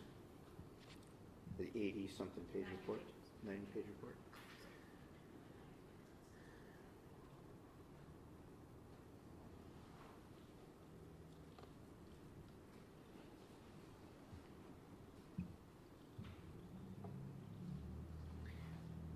With respect to the CIC report, you did say the part that she was saying it hurt. I told her to just keep breathing. Do you recall that? Sure. You have a son. You know you want to be here for your kid. Does that ring a bell? I didn't hear that last. I'm sorry. You have a son. You know you want to be here for your kid. Okay. You said that to Mr. Bennett? If it's there, yes. Then you added something quite memorable that you didn't say here in court. Isn't that correct? You tell me what's in it. I don't know. You said that she reached up. She grabbed my hand. I held her hand, consoled her. And then I asked her, why? And she stopped talking and just literally just looked right through me. Death stare. If That's it's there, what you then said. yes. If it's there, that's what I said. And you didn't say that here in court today, did you? I didn't remember. I totally forgot about that. You forgot about something like that. Mm-hmm. Nothing further, Your Honor. I'm sorry, no more, you're done? Yes. Okay, redirect? So I'm going to show you what's been previously marked as exhibit number 57. Is that a better picture of that Yes. area that you put the gun, Yes. that Officer Court took? Yes. You also stated just during cross-examination that you knew Ms. Fitzsimmons had been sectioned before, correct? That's correct. And did you know that before the call? I did. Okay. And did that factor into how you were assessing the situation in the house? Yes. Did that factor into the team, you, Houston, and Daly, about the fact that you were never going to take your eyes off her? That's correct. Okay. Counsel had asked you about the first time you making a statement about what happened was July 3rd, correct? Yes. Did you tell anybody what happened before that? Before I didn't July? hear that. Oh, sure, I'll say it again. Counsel had asked you whether you had, the first time you made a statement about what happened in the room was July 3rd, correct? Yes. Okay. Did you tell Officer Corr what happened? I did. Did you tell Lieutenant Daley what happened? I did. Did you tell Officer Houston what happened? I did. What did you say? I said she tried to shoot me. Thank you. Nothing else. Objection, Judge, that's hearsay, and I have a motion to strike. Okay, it's overruled. Do you have recross? No, Your Honor. I'm not, just to be clear, I'm not, Mr. Braille, I'm not, I did not allow that last statement in for the truth, just for state of mind, Thank you, Your Honor. all right, and to rehabilitate as well. All right, no further questions for Officer Nunan from either side? I take the silence as a no. Thank you very much. You may step down, and Commonwealth, you can call your next witness. Sorry. Judge, can we approach sidebar before the witness departs? Before the witness departs, Right. oh, you are almost out of here. You didn't move quick. You didn't move fast enough. All right, yeah, we can go to sidebar.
Just stay around.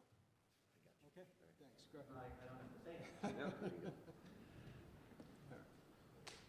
Thank you. And Commonwealth, you can call your next witness. Stephen Core.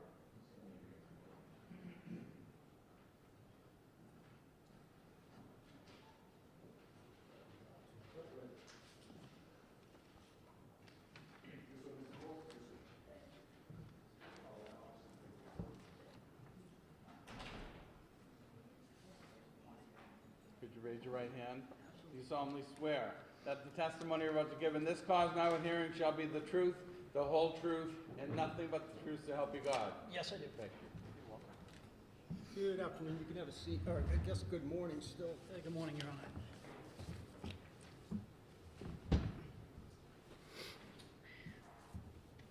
If I may. Yes, please. Sir, in a loud, clear voice, can you please introduce yourself and spell your first name and your last name? Good morning. My name is Officer Stephen Core. Stephen spelled S-T-E-V-E-N. Last name is Core, C-O-R-R. And what do you do for a living, sir? I'm a police officer with the town of North Andover. And how long have you been doing that? About 15 years. Okay, what are your duties and responsibilities now? I'm on patrol 4 to 12 shift. We respond to everything, 911 calls, domestics, motor vehicle accidents. If somebody calls the police, we answer. Okay, I'm going to turn your attention back to June 30th of last year. You were working that day? Correct. Okay, at some point in the early evening, did you get a call to go somewhere? Or did you get a call that you decided to respond to? There was a call, we had several officers involved in a document service. Okay. I was assisting another officer at a time with an arrest. Okay, and the document service was a restraining order? Correct. Fair to say that was being served on Kelsey Fitzsimmons? Yes, Okay, did you know where she lived? I do. exactly? You did? Yes. I'm sorry, I was about to say I didn't hear your answer, but he repeated it, so you knew where she lived. I do, yes, correct. We're having trouble hearing the gentleman too. If you could Oh, just I'm try to sorry. keep your Excuse me. voice up. Thank you, sir. Sir, you said you were on another call, correct? Correct. Whereabouts was that? It was down the road on Waverly Road by the cemetery. At some point, did you receive information that necessitated your presence at Ms. Fitzsimmons' residence? After I had cleared that call with another officer, I had saw on the control board of my cruiser that they were getting out at that residence, and I started floating that way prior to receiving radio transmissions. Okay. And before you got there, did you receive another transmission? I did. Okay, what was that? I believe it was Lieutenant Daly had called off, and in the background, it was just a woman screaming and him saying, "Shots fired." Okay. And so did you head that way? I did. When you got there, was anybody else outside when you got there? There was another person in a small red car that had pulled up next to me as I had gotten out. I spoke with her briefly about somebody running down the street with a child. Okay. Had you seen that person running down the street yourself? I did not, no. So what did you do after you stopped? After I stopped, I grabbed my med bag and I radioed up to Lieutenant Daly. I said, "Where are you, sir?" And he answered me on the radio, said, "Upstairs." I think he said upstairs. Had you ever been in that residence before? I have not, no. Okay. So where did you go? I went in the porch on the left side, went in through the front door. I could hear a female screaming. I think I went inside and asked her, "Where are they?" And she said, "They're upstairs." I went upstairs, and there's a weird kind of layout of the house where you come in the front door and the stairs are right behind it. Okay. Now you said the woman screaming. Was that the woman downstairs was screaming? Woman downstairs, a living room, family room on the left, yes. Okay. You went upstairs. Correct. When you got upstairs, what did you see initially? I got upstairs, there was a landing way with a left exit and a right exit. There was two doors. I could hear commotion on the right side, so I entered that doorway. Okay, and who did you see when you entered that doorway? I saw Lieutenant Daly, I saw Officer Noonan and Officer Houston. Okay. What were they doing? They were performing first aid, rendering aid to Ms. Fitzsimmons. Okay. At some point, did Officer Noonan ask you to do something? He did. What was that? He pointed right where his hand had been, and he said, "Secure that firearm." And I had looked down, there was a firearm sitting on I want to say a white-looking bookshelf. Okay.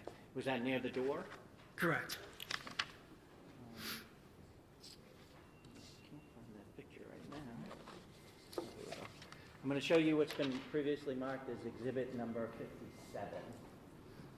Do you recognize that? I do, yes. And what is that? That was where the firearm was located, on top of that white-looking bookshelf. I guess it's not a bookshelf, but... So this is the room you entered, correct? Correct. And this is the door you went in? Correct. And is this the area where the gun was? That's where the gun I saw was, yes. Okay. And so you didn't know anything about the gun at the time, whether it was loaded or not, right? No, I did not. Okay, so what did you do? I had gloves on at the time. I picked up the firearm. There was a small black box on the bed. I saw that was an open box where I could store the firearm because I knew paramedics and fire department was going to be coming in that room. It's not a huge room, so I wanted to get it out of the way so it wouldn't be trampled, wouldn't be disrupted or anything. I took the firearm, I looked at the box, there was nothing in it. I kind of did one of these motions to make sure there was nothing in it, put it down, I dropped the magazine out of it. And what does that mean, dropping the magazine? I hit this release button on the side of the firearm. It takes out all the bullets that are in the magazine. Okay. Bullets stay in the magazine. The bullets are in the magazine, correct. And then after that, I racked the slide, had it sideways, and I emptied a round out of the chamber. into that box. Okay, so there were a magazine with a number of bullets in it. Correct. The one round or bullet was racked into the chamber itself, correct? Correct. And then did that go in the box? That went inside the box. And what did you do with the firearm itself? The firearm, I put everything in the box. Okay. And then brought it outside of the room. May I approach, Your Honor? Yes. I'm going to show you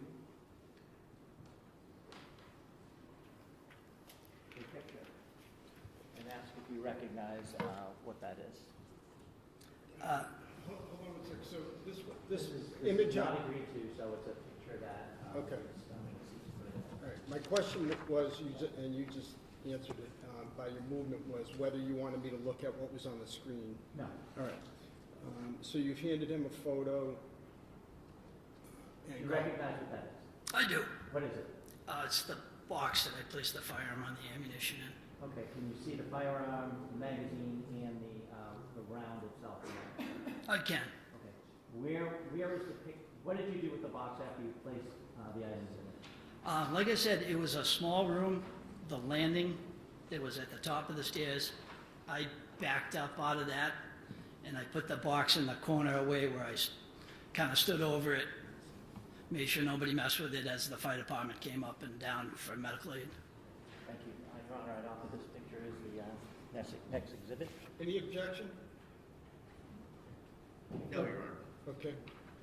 It may be admitted. Exhibit 80, Somar. If I may publish it. Please.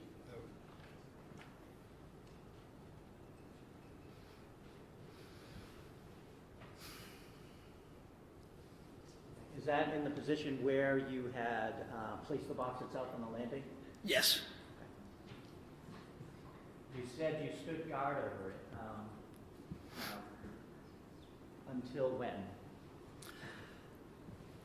As they were doing render and aid, Officer Noonan backed out of the room along with Officer Houston and I believe Lieutenant Daly. As she was being removed from the room downstairs, there started to be some issues. I asked Lieutenant Daly, who was standing next to me, I said, do you want me to go down and make sure the fire department's all set, putting her in the ambulance, make sure nobody interferes with that? And he said, yep, I'll take watch over the firearm. And he basically stood over it and made sure nobody, after I had left. Okay. When you initially went into the room and you saw Ms. Fitzsimmons on the ground, I'm assuming? She was blocked my view. I could see feet. Okay. I assumed that was her. Once everybody kind of moved out of the way and I walked in, I said, what do you guys need for help? They already had a med bag up there, but she was on the back side of the bed. Okay. Where was Officer Noonan after the fire department left? Standing next to me in the hallway, the landing area, I want to call it. Did you do anything with regards to him? Did you make any observations with him? I asked him if he was good. It's basically me making sure he's okay. Adrenaline's rushing. As I came up the top of the stairs, there was a little glass door on the left, and it looked like there was like a pinhole through it. I thought he might have been shot at, so I asked him, hey, did she get a round off on you? And he basically, I don't know. Overruled only because it's been admitted and it's of marginal relevance. Okay. Just to explain the scene. Sure.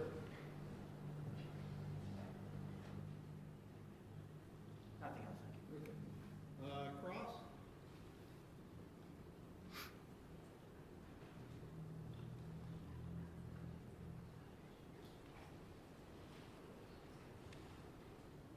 Mr. Brito, cross? Thank you, Your Honor. Thank you, sir. Yes, take your time. Officer Corr, good afternoon, sir. Good afternoon. Now, I'm sure that you memorialized all these important facts you testified to in a police report somewhere. No, we didn't generate a police report at that time, no. Well, I'm not asking if we did, I'm asking if you did. I did not, no, sir. Excuse me one moment. Do you mind going to the Oh, sorry. podium only because to make sure that the audio gets picked up?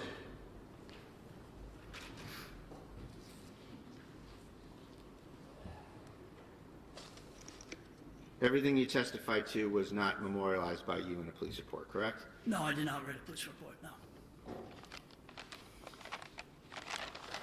Now, also, you weren't interviewed until 30 days after this incident, correct? Interviewed by who? By the state police. I don't remember the exact time frame. Isn't it true that you were interviewed on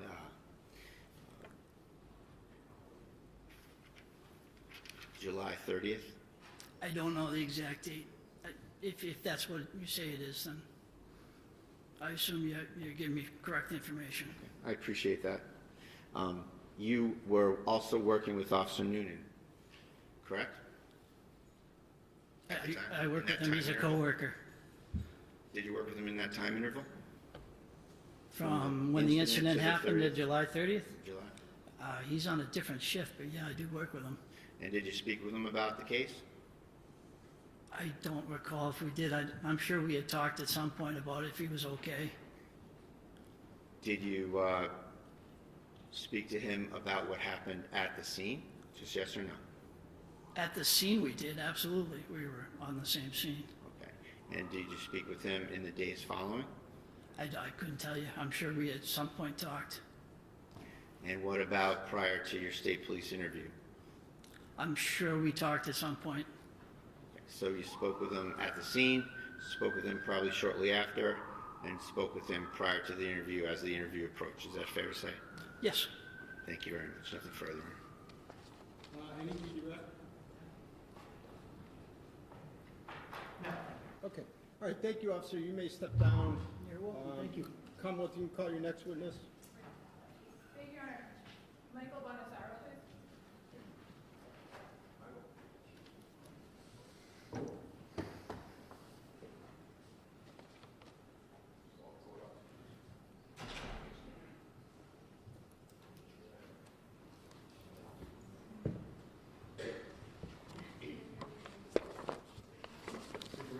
You solemnly swear that the testimony you're about to give in this cause now in hearing shall be the truth, the whole truth, and nothing but the truth to help you God. I do. Thank you.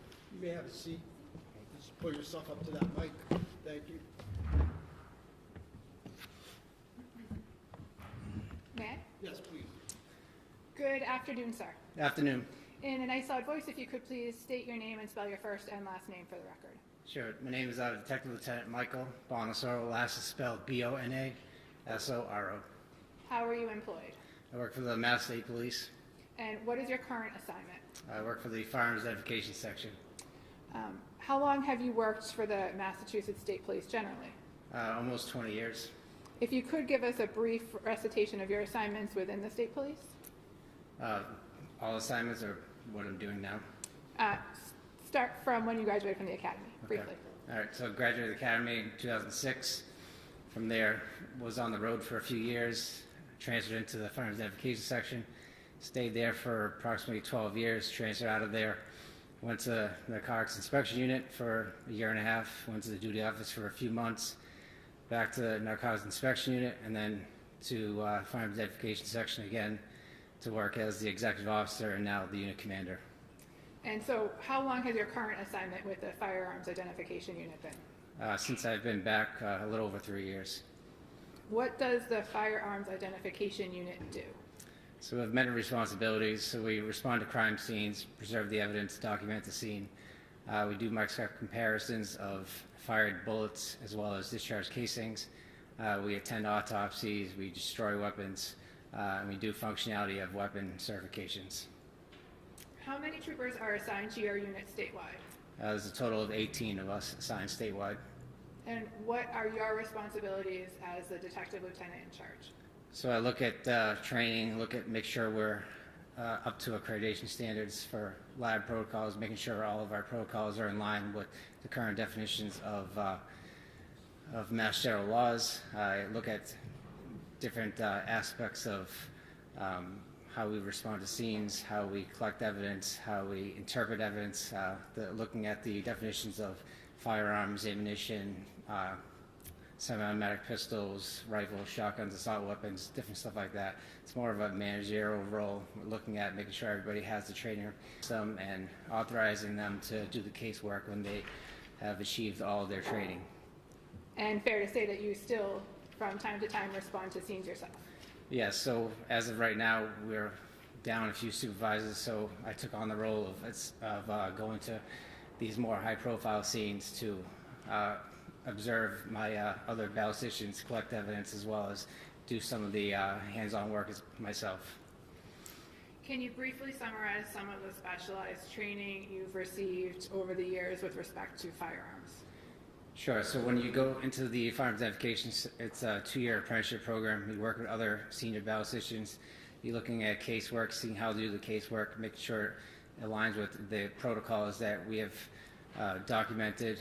You're doing test fires of weapons, numerous weapons, analyzing ammunition, magazines. You go into armorers courses. You go into different conferences to look at the field of tool marks and seeing how these tools are making these markings and how they're transferring over to these discharge casings and projectiles. So it's an ongoing process of different trainings here. It's training from other examiners, see what they've discovered in the field, and making sure you're up to date with all the standards. And the armorers courses that you've gone to, have you gone to numerous with respect to the common gun manufacturers in the United States? Yes, I've gone to several rifle, shotgun, firearm armorers courses. Can you estimate how many weapons you've examined over the course of your career? Hundreds. And how many weapons have you test fired? Over hundreds of them as well. And do you also have the opportunity to examine ammunition as part of your work in the firearms identification unit? Yes, looking at the components of ammunition, yes. Okay. And one of the components of ammunition is projectiles? Correct. And you've examined estimate how many projectiles over the course of your career? Thousands. And how many scenes have you responded to? Hundreds of scenes. And have those been both fatal and non-fatal shooting scenes? Yes. Have you conducted and participated in the microscopic examination of ballistic evidence? Yes, several. Approximately how many times? I would say over 100 cases. And have you had the opportunity to testify in the courts of the Commonwealth? Yes, several courts. And if you could name a few of those courts? Middlesex Superior District, Suffolk Superior District, Worcester Superior District. And today you're in Essex? Yes. Okay. Before I ask you specific questions about the case, I just want to ask you some general questions about how firearms work and how ammunition works. Can you explain the components of a live round? So you have several components. So you have the casing that encompasses everything. You have the powder that's inside of it, and then you have the projectile, and you also have the primer. So you need all these components to make ammunition. So all these components combined will make one combustible material. You'll have what's called a firing pin. It'll strike the primer. Primer will ignite the powder inside of the casing, which holds everything together. Once the gases build up from the burning of the powder, the projectile will leave that casing. So the projectile is what's commonly known as a bullet? Yes. And the casing is what is often recovered at crime scenes? It's also referred to as a discharge cartridge casing, so it's been extracted from that firearm. Is there a way for you to determine whether a round has been discharged from a working firearm? There is. So you're looking at the tool marks of what's left over on that discharge casing or that projectile. So originally you look at the class characteristics. Does it have the same design features as that firearm? Is in regards to a projectile, is the twist going to the left or the right based on that design feature of that firearm? If it twists to the left, it would sometimes be 6, 5, 4 right twist. So you look at these characteristics, make sure they're in line, and then move forward into what's called individual markings. As firearms are produced, they're produced by tools. As tools are making these firearms, the tools are wearing away. You also have little pieces of metal that get in front of the tools, which will create unique marks. There isn't one firearm that is the same due to the fact that you'll have material that's in front of these cutting edges. And is it fair to say that when a cartridge is new or from the box, it does not have these particular tool marks you're looking for? It shouldn't have any of the tool marks. It may have some type of markings, what's called bunter marks on a discharge casing. This is from stamping that live cartridge to indicate what caliber and manufacturer of that live cartridge. Did you say what marks? A bunter mark? A bunter mark. Can you spell that for the court? It's B-U-N-T-E-R. And that's the stamp that reflects the caliber of ammunition? The caliber as well as the manufacturer. Thank you. When a casing comes apart from a projectile, does it come out with velocity? It does. And are you able to determine anything about where a particular gun was fired based on where a casing or casings are recovered? You can't really determine the exact location. It should land in the general vicinity of the shooter, but you also have variables if that casing was kicked or manipulated in some way, or if it deflected off another object. And I think we just talked about this, but what does caliber refer to? Caliber is the diameter or length of that casing. I'd like to talk about a semi-automatic firearm. Are you familiar with those? Yes. And how does a semi-automatic firearm work? So it requires a trigger pull per firing of that weapon. So you pull the trigger, it will cause either a hammer or a firing pin to move forward. It will strike the primer. After it strikes the primer, it will cause an explosion. Explosion is going to cause that slide to go backwards. The extractor is going to extract that casing, which is attached to that slide. It's going to hit what's called an ejector. The ejector is going to extract that discharge casing out of the ejection port, and it's going to continue the cycle. This slide is going to move forward now because it's under spring tension. It's going to pick up that other live cartridge that's in the magazine well and load the next live cartridge. But does the user have to do something first before they are able to pull the trigger and have a projectile fire? So they would have to load either manually or with a magazine. So a live cartridge has to be inserted into the chamber. And does the slide, or does the slide have to be pulled back? The slide has to be racked to the rear, yes. Okay.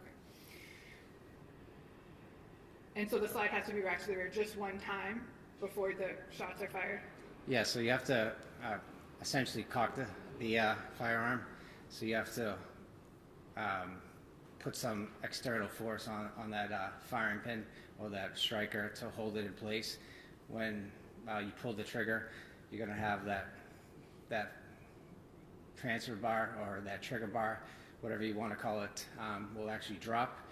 Will engage that trigger bar or that striker to move forward and move past the aperture, which is the circular portion, and right in front of the primer that sits in front of the chamber. So all these things have to happen, but initially you have to have a cocked firearm for it to happen. So you have to load that live cartridge and put some external force on that slide to cock it.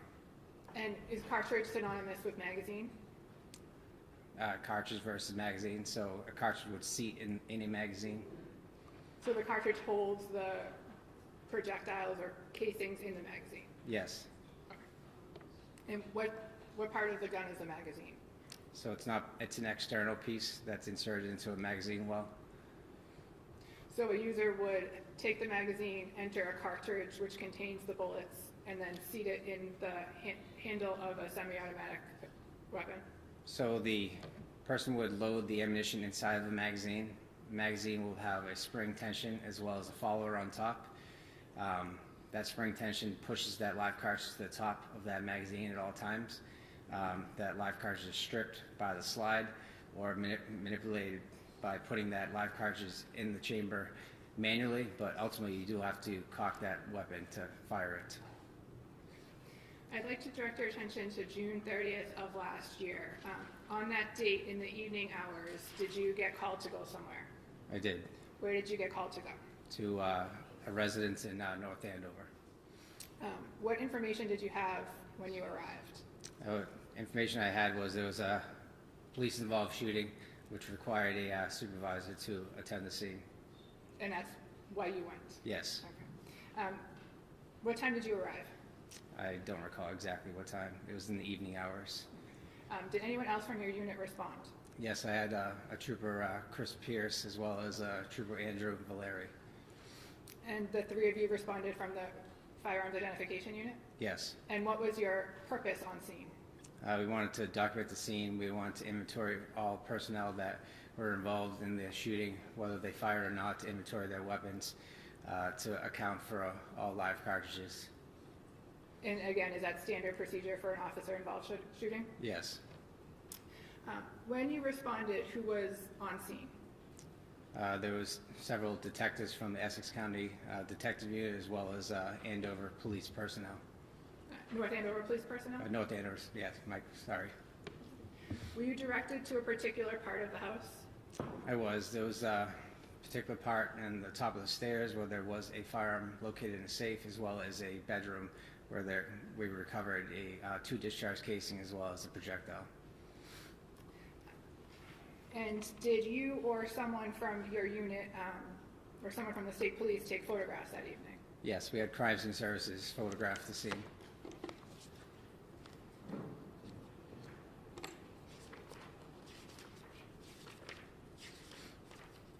And what is crime scene services? So they're a unit in Massachusetts State Police. So they document, they photograph the scene, they videotape the scene to preserve the scene, as well as do prints on firearms casings and so on, as well as footwear impression markings. May I approach? Yes.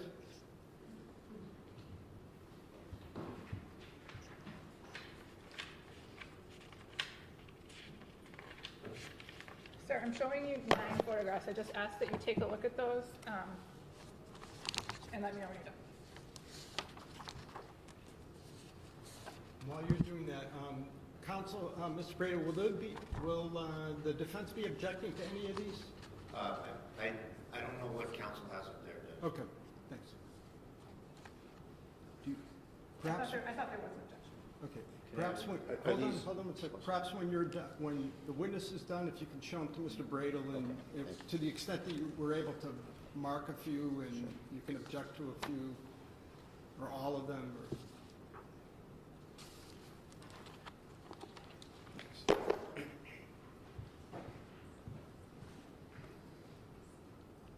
Take your time, Mr. Bradel.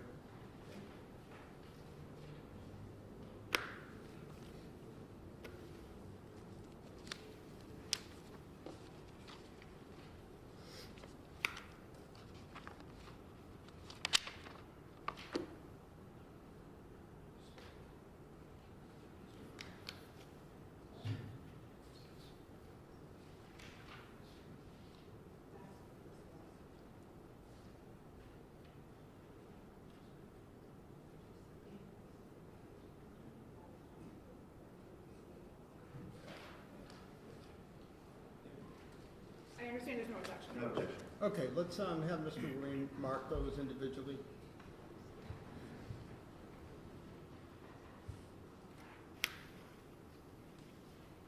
You said there were 9? Exhibit 81 somewhere. Exhibit 82 somewhere. Exhibit 83 somewhere. Exhibit 84 somewhere.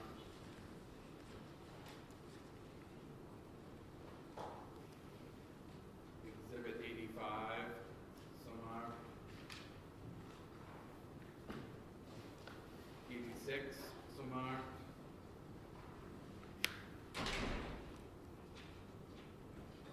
87 somewhere.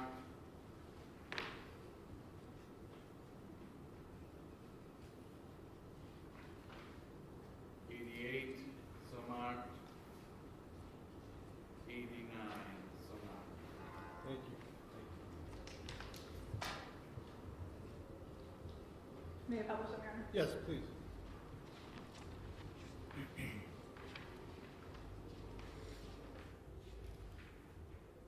Sir, I'm showing you first what's been marked as 81. Do you recognize that picture?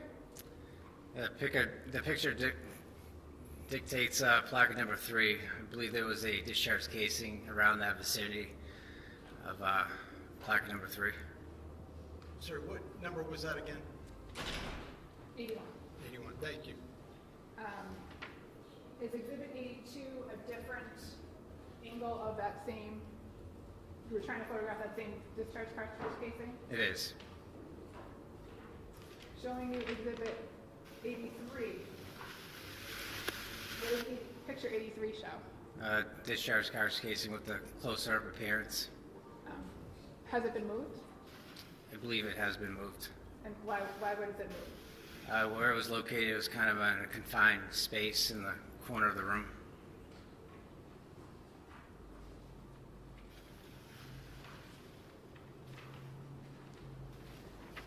Showing you exhibit 84. Do you recognize exhibit 84?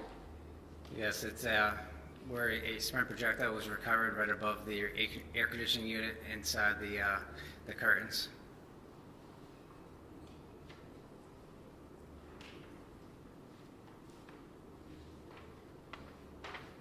Exhibit 86. I'm sorry, can you just give me one moment to just catch up? Do you need the picture? Do you mind putting that back on?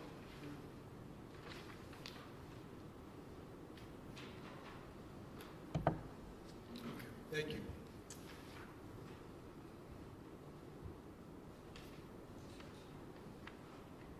What does picture 80, exhibit 86 show? It's a close-up picture of placard number 4 of that spent projectile that was recovered in the curtains. And showing you exhibit 87. What does exhibit 87 show? The projectile from placard number 4 that was moved for a close-up photograph. So it's taken from the air conditioning unit and moved for this photograph? Taken from the curtain and moved on, I believe, the bed, taken a photo of it.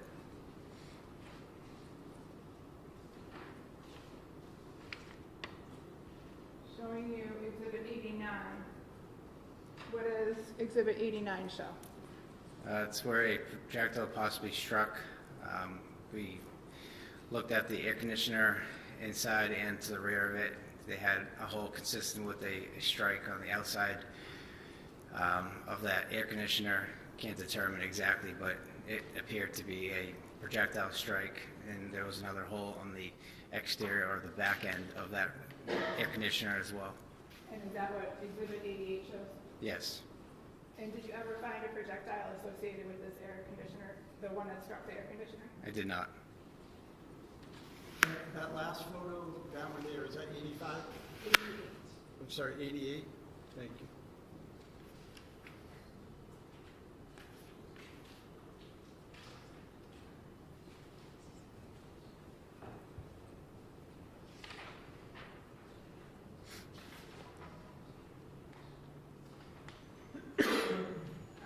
Detective Lieutenant, next showing you exhibit 76.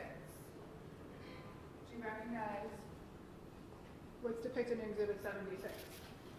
It appears to be another discharge cartridge casing by placard number 1. And is exhibit 77 a close-up of that discharge cartridge casing? It is. And what did you do with the discharge cartridge casings and the spent projectile that you recovered from the scene that night? So all pieces of evidence were documented, where they were located by placard number, the time of location, who recovered that evidence, and any particular features of that discharge casings, the head stamps or bunter marks. So you collected the evidence and documented it, fair to Yes. say? And is it, in summary, fair to say that you recovered 2 discharge cartridge casing and 1 spent projectile? Correct.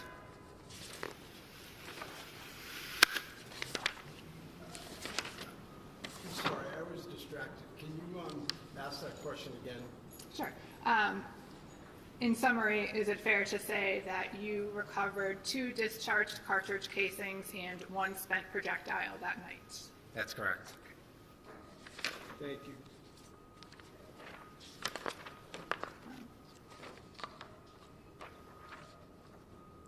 Did you continue your search of that bedroom? I did. And what else did you recover from that bedroom? I don't believe there was anything else from the bedroom other than the 2 discharge casing and the projectile.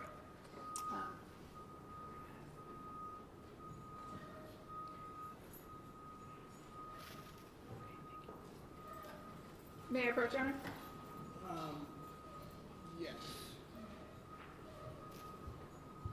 Oh.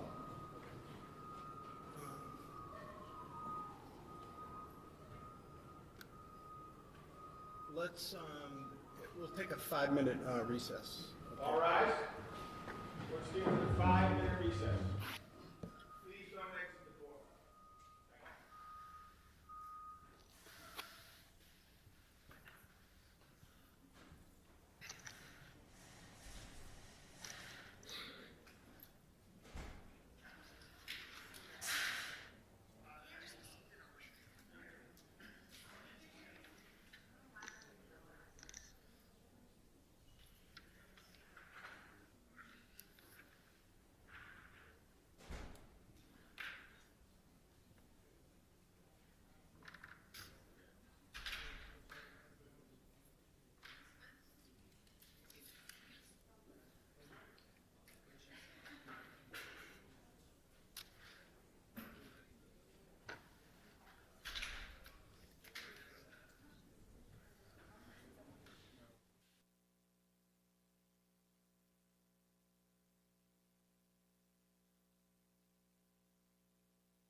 Your Honor, we're back on record on the Kelsey Fitzsimmons matter. All counsel and the defendant are present. Okay, you may continue, counsel. Thank you.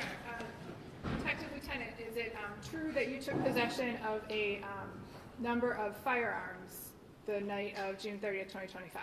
I did. And whose firearms did you collect? There's 2 North Andover police officers' firearms and another firearm that was recovered at the top of the stairs at the residence.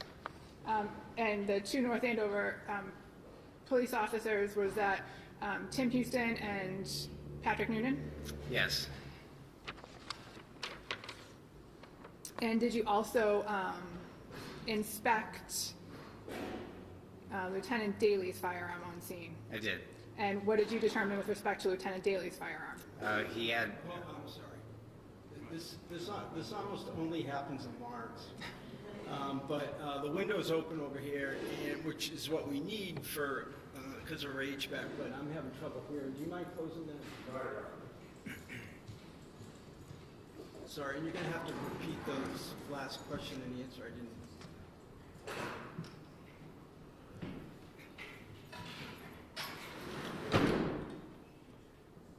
Thank you. Okay. Can you repeat that? I think so. Sir, what was your finding with respect to Lieutenant Daly's firearm? He had 1 magazine, so he was fully loaded. There wasn't any unaccounted for rounds of ammunition. Okay.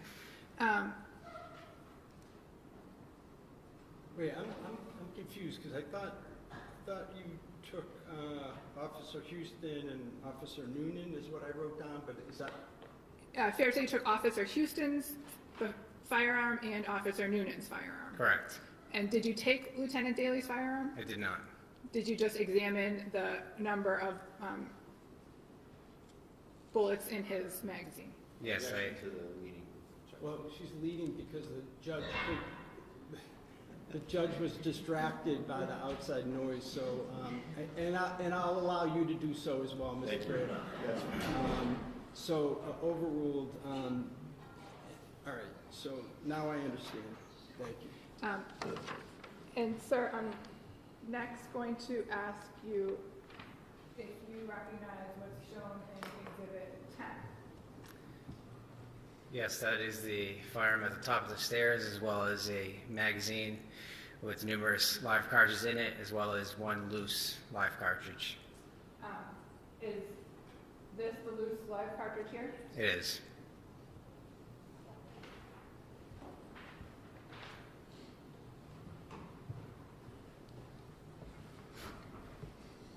I'd like to ask you about your major findings in this case. Based on your training and experience, did you conduct microscopic analysis with respect to the projectile and cartridge casings that were recovered from the bedroom of Phillipsbrook Road? I did. So I test fired all 3 weapons and conducted a microscopic examination of the class characters as well as the individual markings that were left behind from the firing process.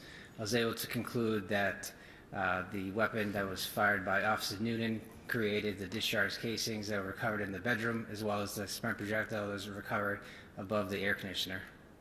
And were you able to exclude any weapons? I was able to exclude the other firearms. I'd like to change gears a little and talk about the weapon that was recovered from the black safe at the top of the stairs. Did you do anything with respect to that gun? I test fired that weapon with 2 live cartridges from submitted ammunition. And what was your conclusion? That weapon did not fire the discharge casings as well as the projectile that was recovered.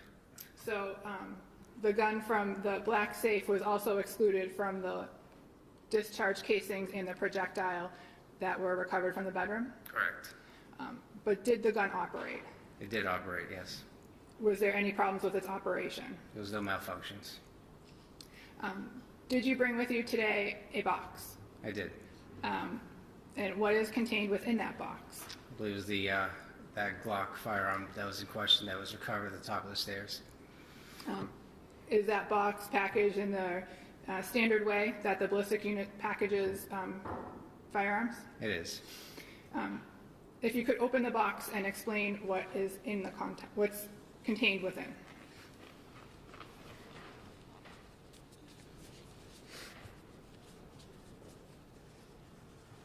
May I assume that someone's made sure that this is safe to begin with? I'll do it again, Your Honor. Okay. All right, we have a trigger lock that was provided later. We have the firearm in question. It is safe and empty. There's nothing in the chamber. The slide is locked back to the rear. There's nothing in the magazine well. The weapon is safe and empty. Also, contents of this is you have the 2 magazines that were recovered from the vest. They were downstairs on the first floor of the residence. You have the magazine that was recovered in the safe.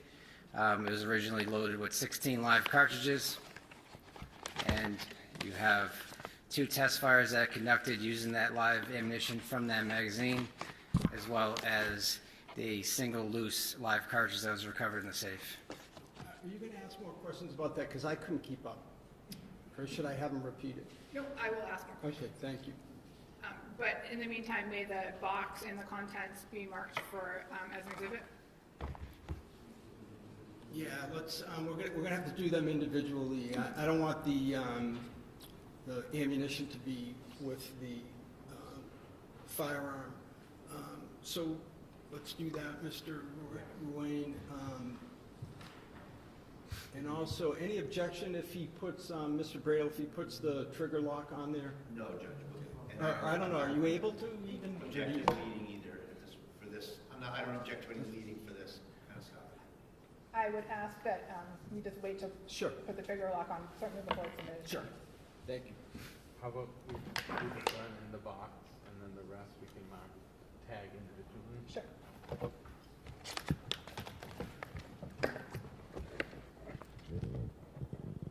Exhibit 90 would be the firearm, Your Honor, in a box.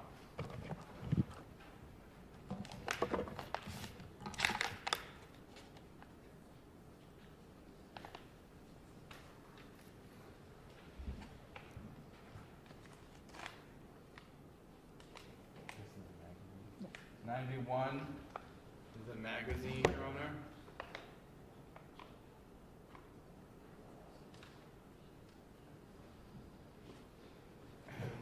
Is also a magazine, Your Honor. Is it with the ammunition? Yes. Okay.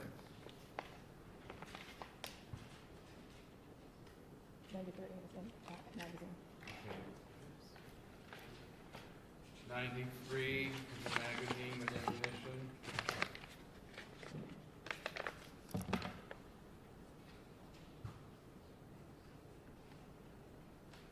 Live round. 94 ammunition, 1 round.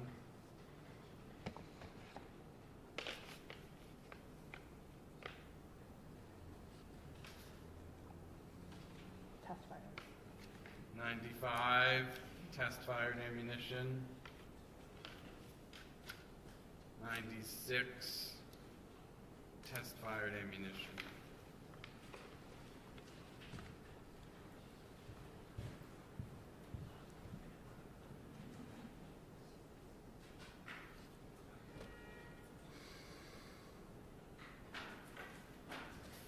The magazine that you recovered from the gun in the black safe, what was the total capacity of that magazine? 17 live cartridges. And is that how many live cartridges that weapon can hold? That's how many cartridges the magazine can hold.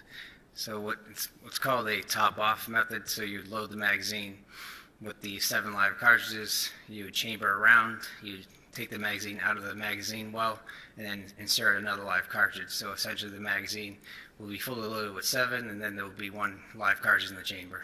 Right, so you said 7, not 17. Oh, my apologies. No, I'm asking, that's a question. You mean 7, right? Not 17? 7. The magazine is 17 live cartridges capacity. 17 17. is the capacity. Okay. 17 is the capacity for the magazine that was recovered from the black box. Correct. And so when you add an extra round, what's the capacity for the weapon itself? So we'd call it 17 plus 1, so essentially 18 live cartridges.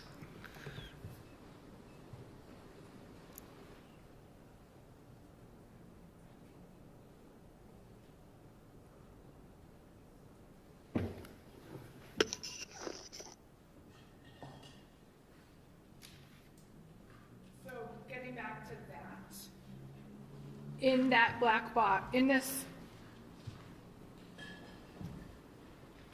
I'm showing you Exhibit 80. Exhibit 80 is the gun, the magazine, and the single live projectile that is contained within the box in front of you. Is that correct? Yes. Okay. And when you examined this firearm, how many bullets were in the magazine? There were 16 live cartridges in the magazine. And how many live projectiles were in the safe? There was 1 loose round live cartridge in the safe. And that is reflected in the 1 loose round cartridge that's in Exhibit 94, is that correct? Correct.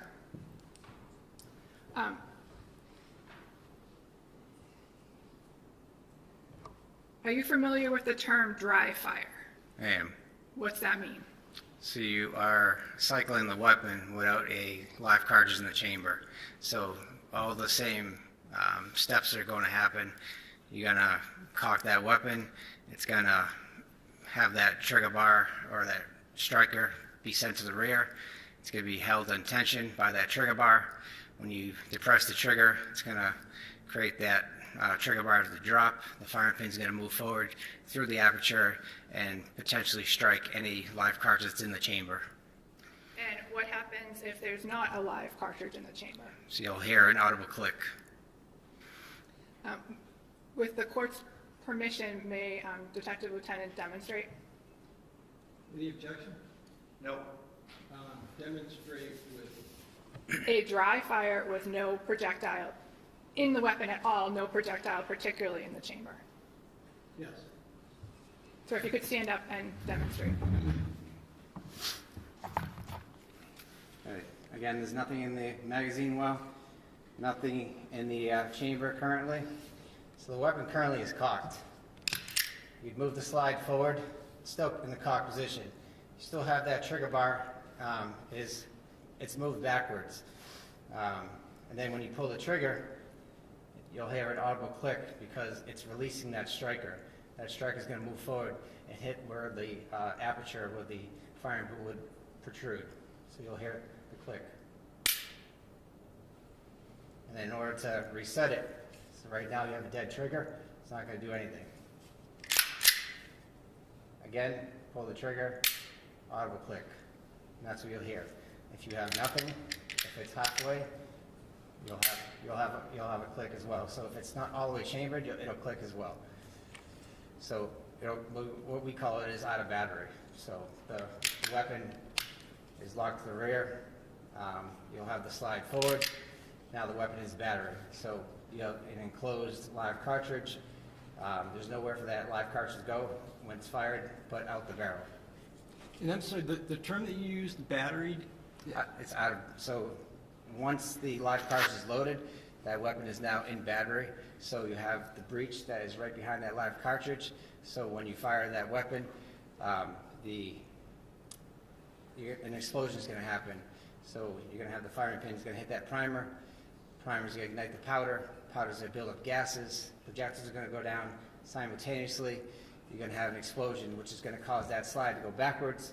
The extractor is in contact with that live cartridge. It's going to rip that discharge casing out. It's going to hit an ejector, which is pretty much a metal rod, and it's going to eject out this ejection port, which is right here. There's an ejector right in there. An extractor is like a little claw that's attached to that rim of that live cartridge or that discharge cartridge after firing and pulling it right out. All in one function, and then that slide is going to go forward and load the next live cartridge. Thank you. For based on your training and experience, would you hear that click if there was a loaded magazine in the weapon, but no bullet in the chamber? Yes. And based on your training and experience, what would happen if the gun was cocked and there was bullets in the magazine and you pulled the trigger? If there wasn't any live cartridges in the chamber, nothing would go off. You'd hear a click, but nothing would go off. And then how would you get a bullet to go into the chamber? You'd have to physically, manually load that bullet or push that slide forward to load that live cartridge from the magazine. May I have a moment, Your Honor? Yes, take your time. Thank you. No further questions. Thank you, Mark.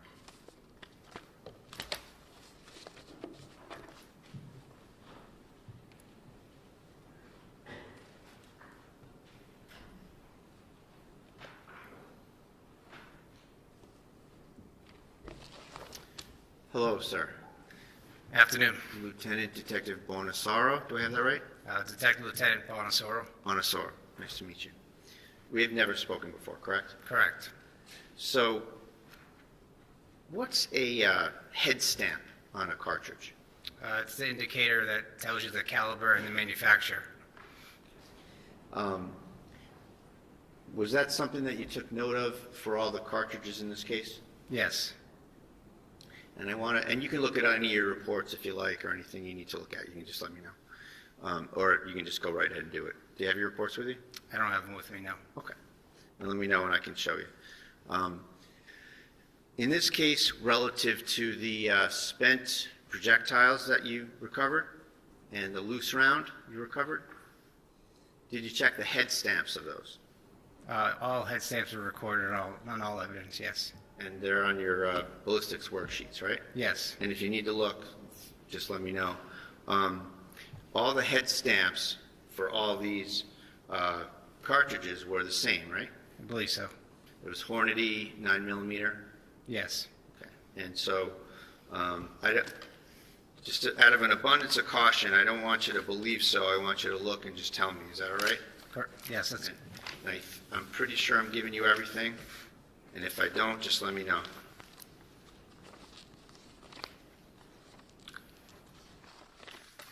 And I have 3 ballistics worksheets here. May I approach, Your Honor? Yeah.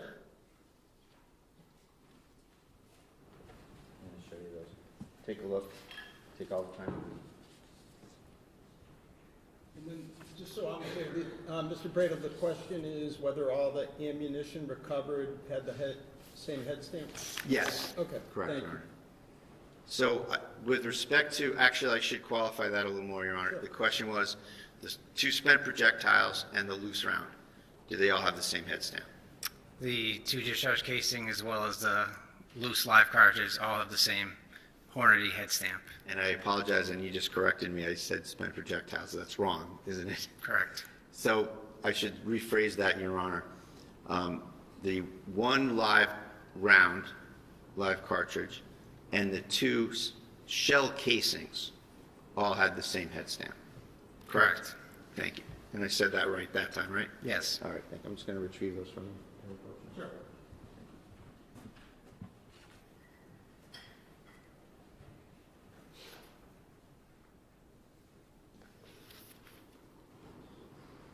As a state police detective, you go to various towns and you investigate ballistics evidence, ballistics issues at various calls, right? Yes. And oftentimes you get there kind of well after the fact of the incident, right? Correct. And in this case, I know you don't exactly remember the times, but let's break it down a little bit. How long did it take you to get to the scene, if you recall? Probably over an hour to get there. I was traveling from Maynard. Okay, so Maynard to North Andover, and it's, was it dark out when you got there, if you can recall? I don't recall exactly what time I got there. Okay. It's fair to say that the scene was secured and there was there were no civilians around. It was a crime scene that was in the possession of police? Safe to say there was a secure scene, yes. And you saw colleagues from the state police that are assigned to the state Essex Detective Unit, right? Correct. And you also saw some North Andover police officers as well, correct? Yes. And it's fair to say that the North Andover police officers were having free reign over that scene when you were there? I wouldn't call it free reign. Well, nobody was keeping them out of there, right? I believe they had a log of who was going in and out, but it's not my responsibility to keep track of who's in the scene. Certainly not. And you oftentimes don't have personal knowledge of what goes with what cartridges from what gun, things like that. Correct. And you often have to rely on what people at the scene tell you. Yes. And then you can also, however, apply your science and figure out to a reasonable degree of ballistic certainty what the relationships of certain projectiles, cartridges, and firearms are, right? Yes. Okay. And in this case, you don't have any personal knowledge of the chain of custody of these various firearms, do you? What was recorded in my notes of who I recovered these firearms from is all I can. Well, we can start there, and we'll go through it. So you wrote a report, and again, if you want to look at this, just let me know.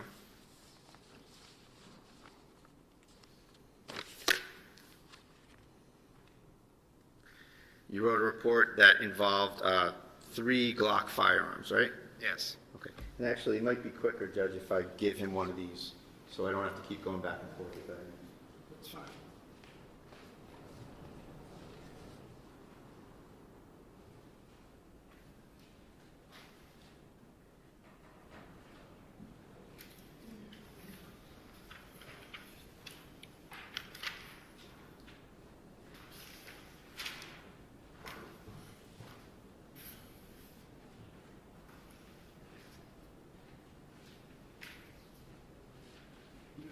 Let me ask, Mr. Brady, do you think that now's a good time to break for lunch?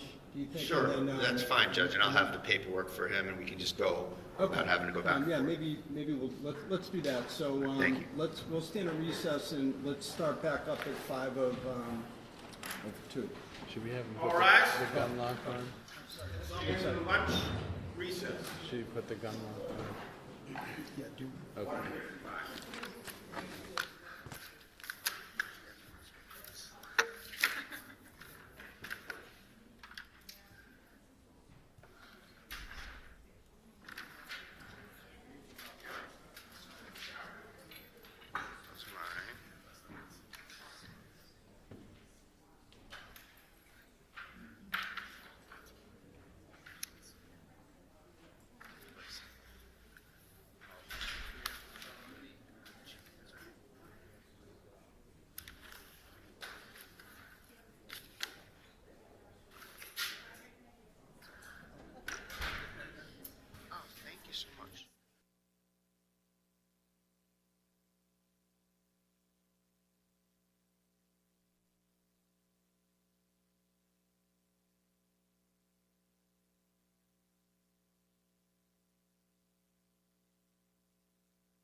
2025, 77 CR 311.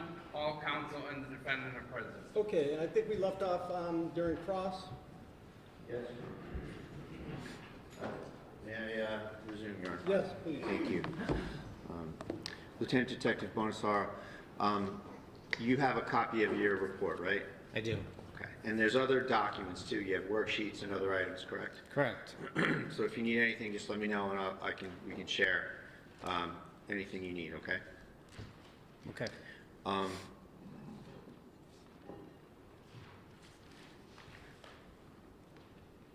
What is meant by chain of custody of an item? Who has actual custody of that particular piece of evidence?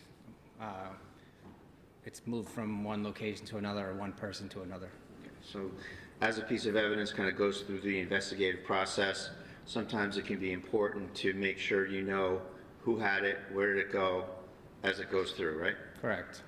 And in this case, it's fair to say that you don't have personal knowledge of a lot of the chain of custody here.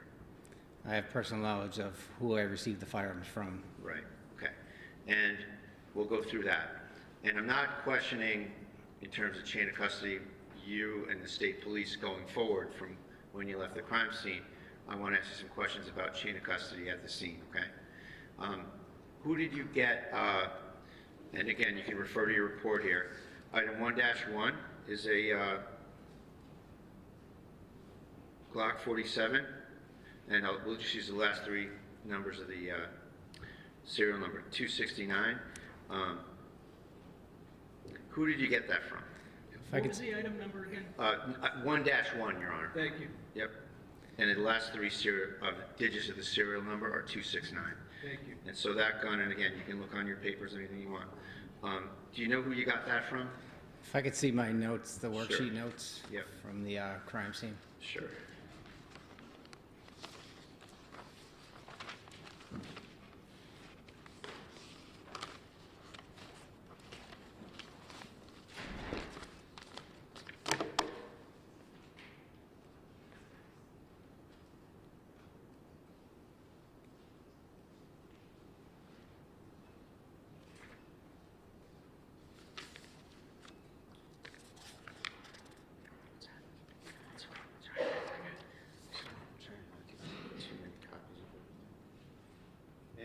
Yeah. Let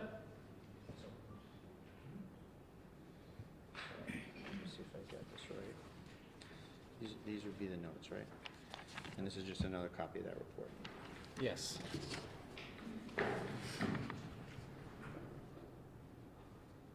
So 1-1, take all the time you need. Who did you get that from?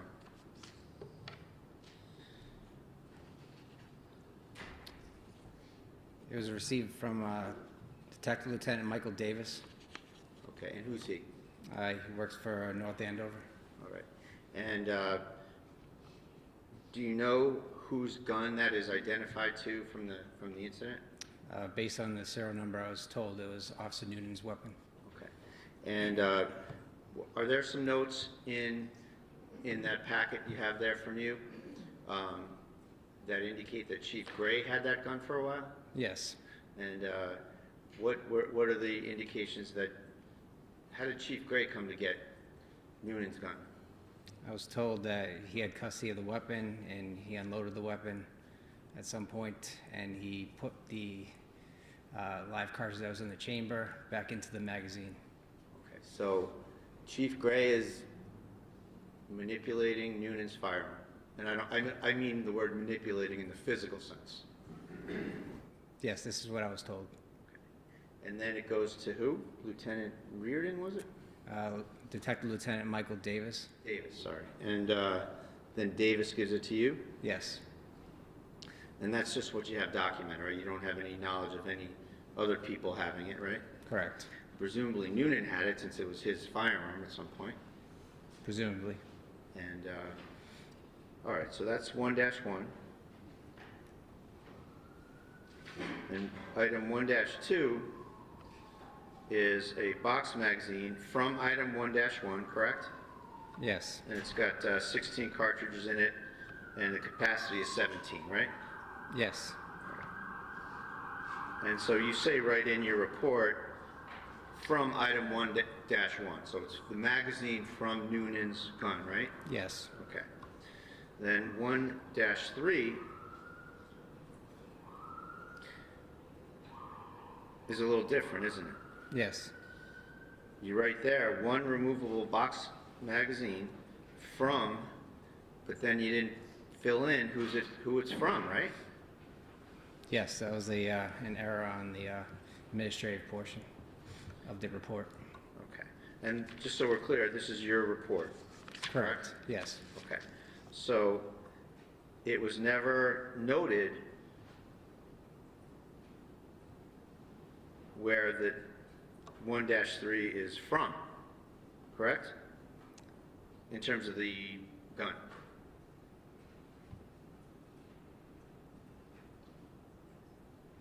It was noted that it was received from Officer Michael Logan, Right. 1-3. So he's the chain of custody guy, but unlike 1-1 and 1-2, where you match them up, that the magazine is from 1-1, here, it doesn't say where that magazine is from, right? Well, these were recovered at a later time. Mhm. I was initially given the firearm with the magazine, and then later on, these additional magazines that were recovered from, I believe, the either the duty belt or vest carrier, whatever the officer had. Okay. And you know, I'm just asking you about what it says. I'm not trying to suggest there's fault, and I just want to go through it with you in terms of what's identified and what's known to be from somewhere and what's not. Okay? So I'm not trying to find fault. I just want to factually have us go through the report. So we don't know where 1-3, the box magazine, is from, what device it's from, right? I was told it was from either the vest carrier or the duty belt of Officer Noonan. Okay. But that's not in the report, is it? It is not. And then same with 1-4, one removable box style magazine from, and then from is not identified, right? Correct. Okay. And that's the same thing. You got a magazine, and that's from Officer Logan as well. The chain of custody reference is from Logan, right? Yes. Okay. And again, it's not identified in the document where it comes from. Yes? Correct. Correct.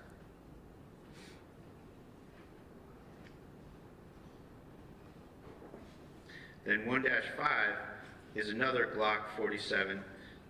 So it's just to cut to the chase. All three guns you have are Glock 47s, right? Yes. Okay.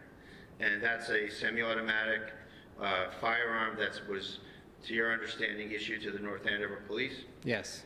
And each one obviously has its own serial number. Correct. But otherwise they look the same. Yes.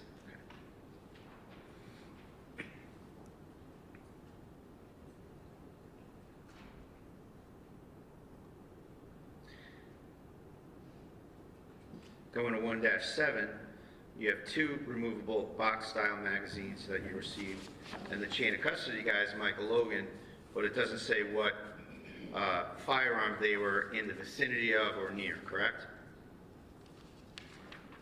So as I entered the evidence, it was associated with the firearm. So as I went to the next firearm, whatever is below that firearm is associated with that firearm. So all evidence below it will be associated with the firearm until I mention another firearm. Okay, so that's your procedure, right? Yes. Well, it's fair to say, though, that sometimes you do say what it's from, and sometimes you omit it, right? Yes. And that's by mistake, right? Yes.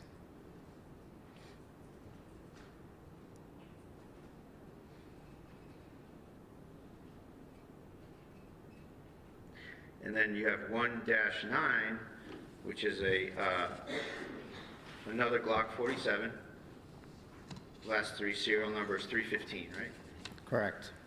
And that is associated with who? Is Officer Kelsey? Miss Officer Fitzsimmons? Fitzsimmons, yes. And then you have a box magazine, 1-10, right? Correct. and you do write from that item, in this particular instance, from 1-9, from Ms. Fitzsimmons' firearm, right? Yes. And then you do 2 removable box-style magazines from a vest carrier on the first floor. Yes. And it's fair to say that after item 1.8 from Michael Logan,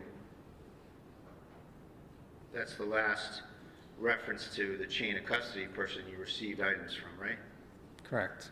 So from 1-9 to 115, you don't reference who you got the items from, right? Well, I physically recovered that evidence. Okay, so you had it Yes. from the scene, like from the floor or the bed or wherever? Correct. Okay. So these are things that you recovered? Yes. Okay.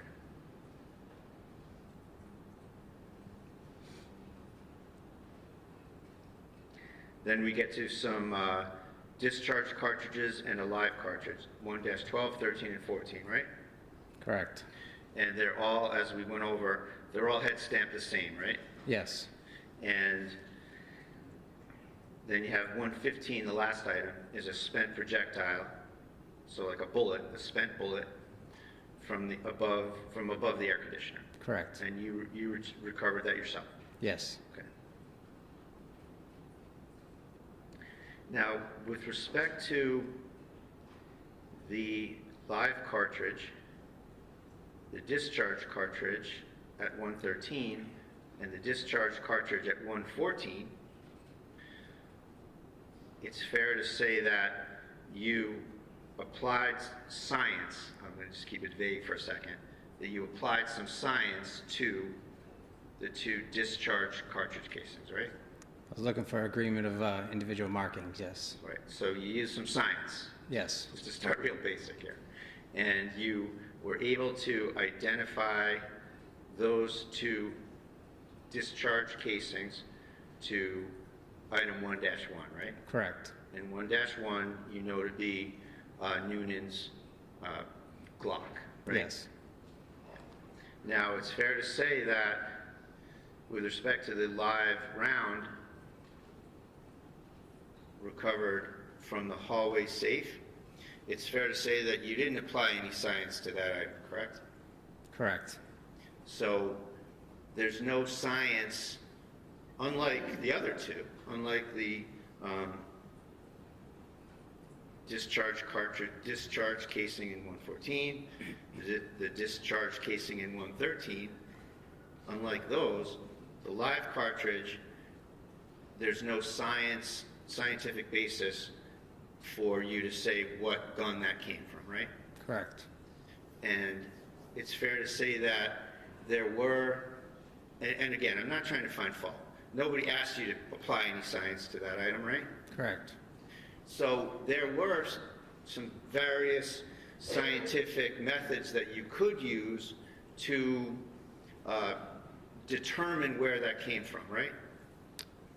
There would be some markings if it was actually cycles with that weapon. Right. You're one step ahead of me. That was my next question. If that was cycled through a weapon, you would have, what, breech face markings?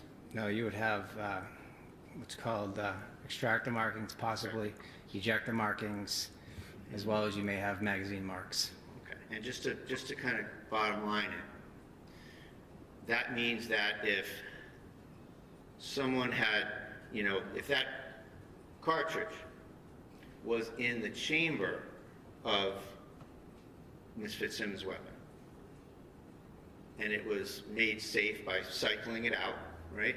Correct. Breech face markings or ejector markings or extractor markings would be deposited on that cartridge, right? Possibly, but not breech face. Breech face markings is part of the firing process. Okay, so what processes were available to figure that out? So you could have the extractor mark, which is holding that live cartridge in place. You'd have a magazine mark if it came from the magazine, if it was loaded in the magazine, and you'd have possibly an ejector mark. But a lot of times these cycling marks don't show up due to the fact that there isn't an explosion that happened, so it's not a exact way of looking at these markings. So you're looking at a piece of ammunition that could have been cycled, but there's no definitive amount of markings there to determine that, unless there was some type of defect or whatnot. And to figure that out, you got to look at it. Correct. And that didn't happen here, right? Correct. Nothing further. Okay. Read you back? Okay. All right, you may step down, thank you. And Commonwealth, you can call your next witness. Timothy Houston. Oh, thank you.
You solemnly swear that the testimony you're about to give in this cause now in hearing shall be the truth, the whole truth, and nothing but the truth so help you God.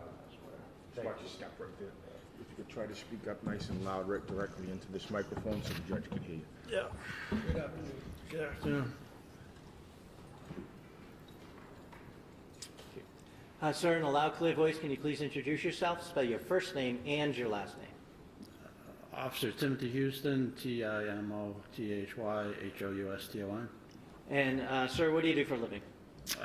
Patrol officer with North Andover Police Department. How long have you been doing that? A little over 5 years. I'm just going to ask you to keep your voice up, okay? Okay. Sir, Thank you. where'd you grow up? I grew up in North Andover Okay, did you go through the North Andover school system? up until high school. And where'd you go? I went to Central Catholic. After Central Catholic, what did you do? I went to Norwich University and got a bachelor's in criminal justice. Okay. After you graduated there, what did you do? I went to the Army. I was in the Army for 4.5 years, reached the rank of sergeant, and then came home, joined the North Andover Police Department. Okay. And so when was that you joined the PD? I started the academy in November 2020. And your rank now, you're a patrol officer? Patrol officer. Okay.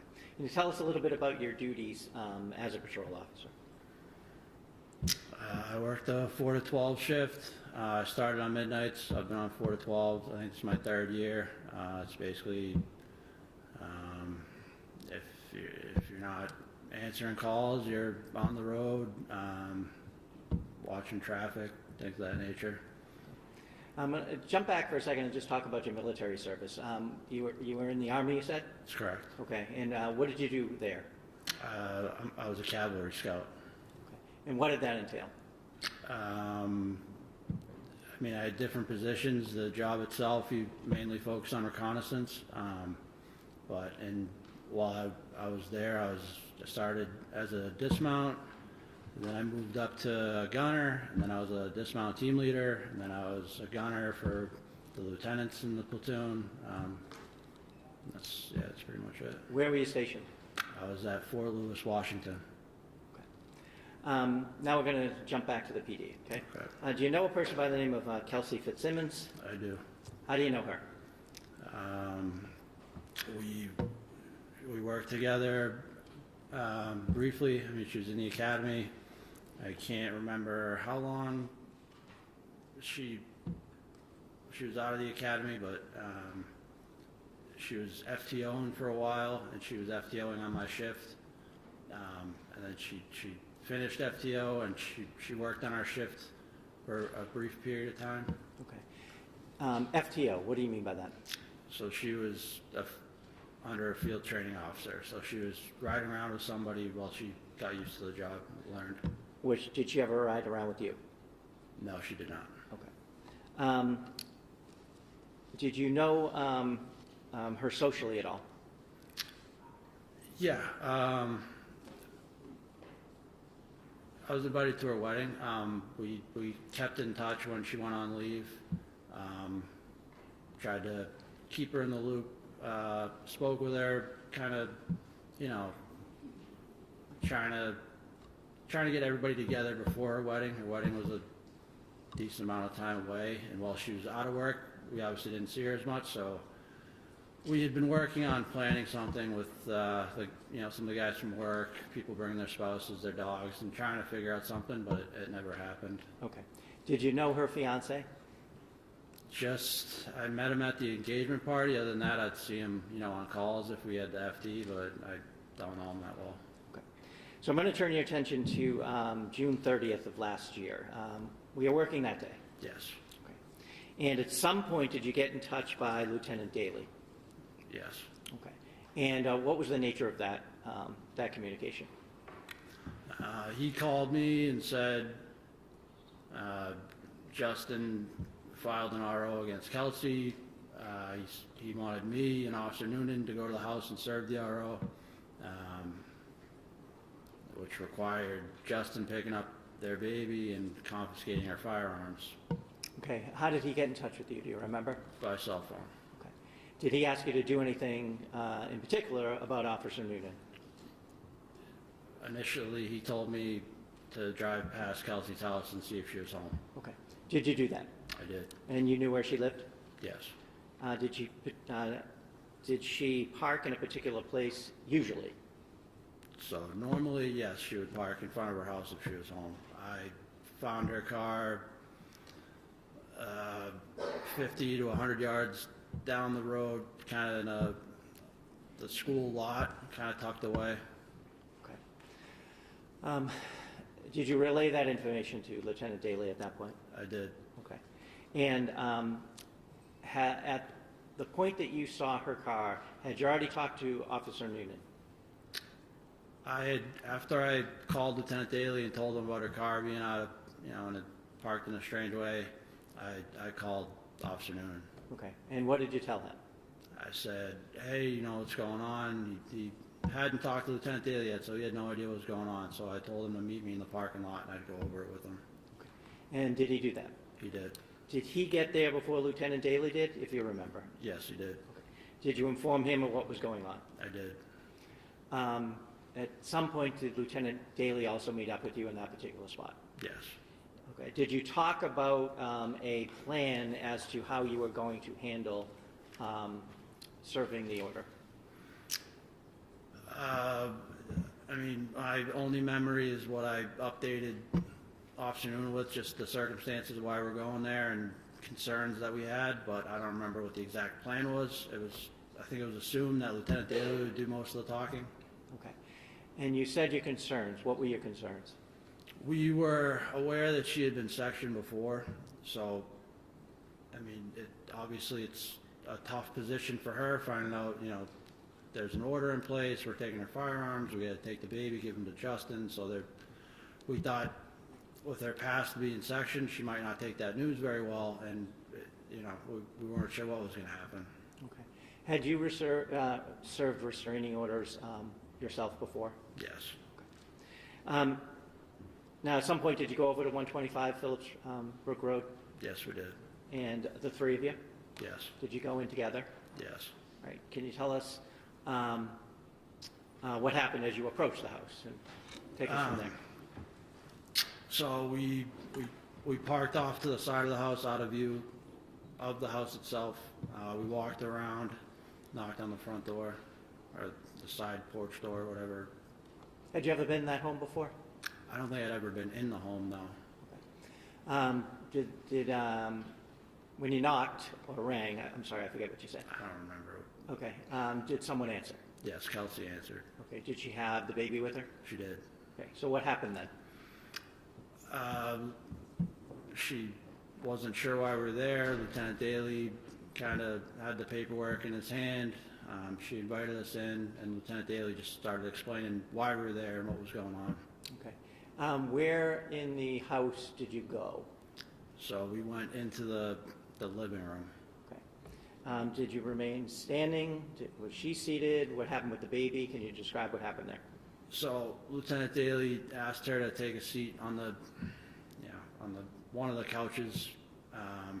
Had her put the baby in like a rocker on the floor, and I stood kind of away from them by another couch. Okay. Could you hear what they were saying? Yeah, I couldn't remember exactly what was said, but what was the gist? Justin filed this order. She was shocked by it. Lieutenant Daly was doing his best to, mediate and tell her, this is what has to happen now, but you're going to have your day in court. Like nothing's, we're going to figure this out. Okay. Did you look around the living room at all? Yes, I did. And did you notice something? Yes. So on the couch I was near, there was clothes everywhere, and I could see a handgun case sticking out. And before that, Lieutenant Daly had asked Kelsey where her firearms were, and she said they're in the basement. And while they were having that discussion, I saw the handgun case, picked it up, opened it, it was empty, and Kelsey reassured me that they were in the basement. Okay. So that was the second time she said they were in the basement? Yes. How soon after you got in there was that question asked about where the guns were, if you remember? Almost immediately. Okay. That was one of the first questions? Yes. Okay. What happened next? We told her that, or Lieutenant Daly told her that Justin's going to come and pick up the baby, so she said, how long is he going to have him? I need to pack for him. So me and Lieutenant Daly began following Kelsey as she packed for the baby. Okay. And did she do anything with the baby when you guys were following her around, if you remember? I believe at that time Officer Nunan was holding the baby. Now, you said you were following her around the house? That's correct. Was it? Why was that? It was still, we were still a little bit on edge. She had to go to the kitchen. I remember when me and Lieutenant Daly followed her in the kitchen, I was concerned because there was butcher knives all along the kitchen. That was just something that stood out to me. Okay. Was it your intention for you or another officer to be with her the entire time? That's correct. Okay. Is that standard practice when you're have similar concerns? Correct. After you went into the kitchen, do you remember where you went? I believe we went upstairs. Me, Kelsey, Lieutenant Daly, briefly came back downstairs, and then we went into the other side room. I think it's like an exercise room. Okay. At any point, if you remember, did the defendant make a call? Yes, at some point she called her mother. So after you came downstairs, at some point did you take possession of the baby? That's correct. Okay. What happened while you were holding the baby? Anything? Yeah, so I took the baby from Officer Nunan, which Kelsey asked me to do, which I did. Kelsey told me, why don't you take him for a walk? He likes to look at the cars. I told her, I said I'd take the baby, but I wasn't going to leave. So I took the baby out on the porch, and the baby was crying, so I was doing my best with the baby. And at that point, her mom showed up. Okay. Through that same door you guys had come in? Correct. Okay. And so what did you do when she came?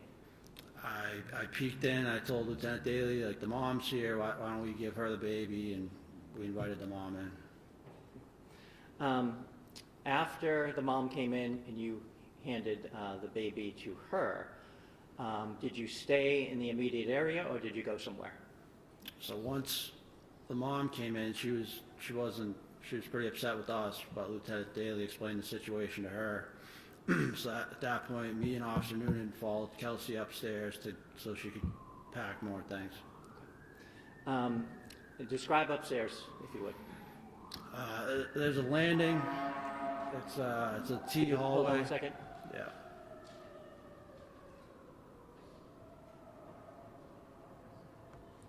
Okay. You go up the stairs, there's a landing, and there's a room off to the left and a room off to the right.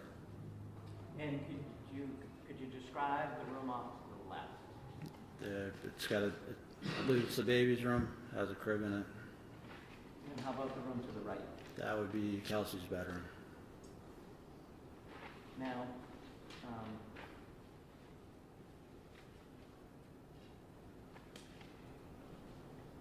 you said you followed her up there. Did she go in any one particular room? She moved between both the rooms. Okay. While you were up there? Correct. And what was she doing? She was packing. At some point, she mentioned that Justin doesn't have a car seat, so she handed me a car seat. I was holding it and started putting more and more stuff in there, and at some point I put it down. Why'd you put it down? I didn't want to have my hands tied up. Okay. And did that continue for some bit? Briefly, at some point, she heard a female's voice downstairs, and she made a comment to me. She said, "Who's downstairs, my baby?" I said, "I believe it's your mom. I mean, we were just there." And she said, "That's not my mom's voice." And I got the sense that she wanted me to go downstairs and check, but I just kind of dismissed it at the time. Okay. And so you stayed up there?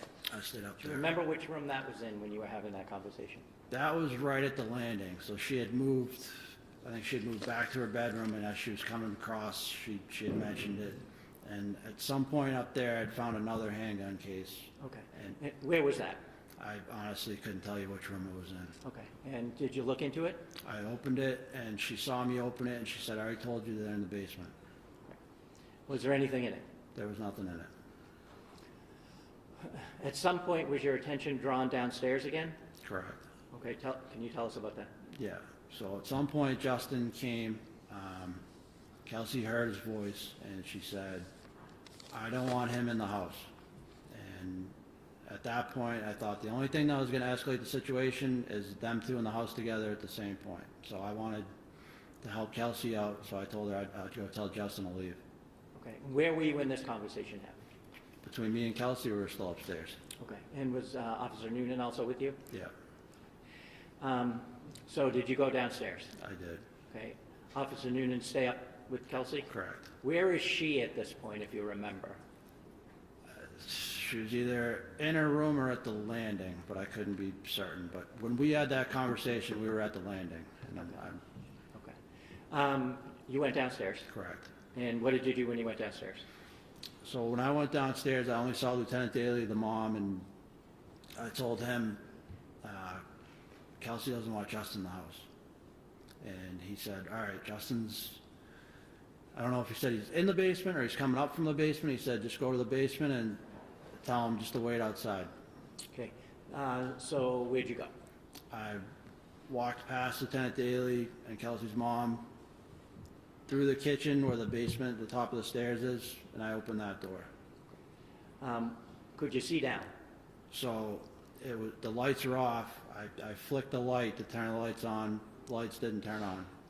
So could you hear anything downstairs? I couldn't hear anything, and I remember after I flicked the lights on, they didn't go on, and I'm looking at a pitch black basement. I thought there was a chance I misheard Lieutenant Daly, and I just kind of stood there. I was like, I really don't want to walk down there if he's not down there, but I don't know how I was just kind of having like a moment where I wasn't sure whether or not to check with Lieutenant Daly.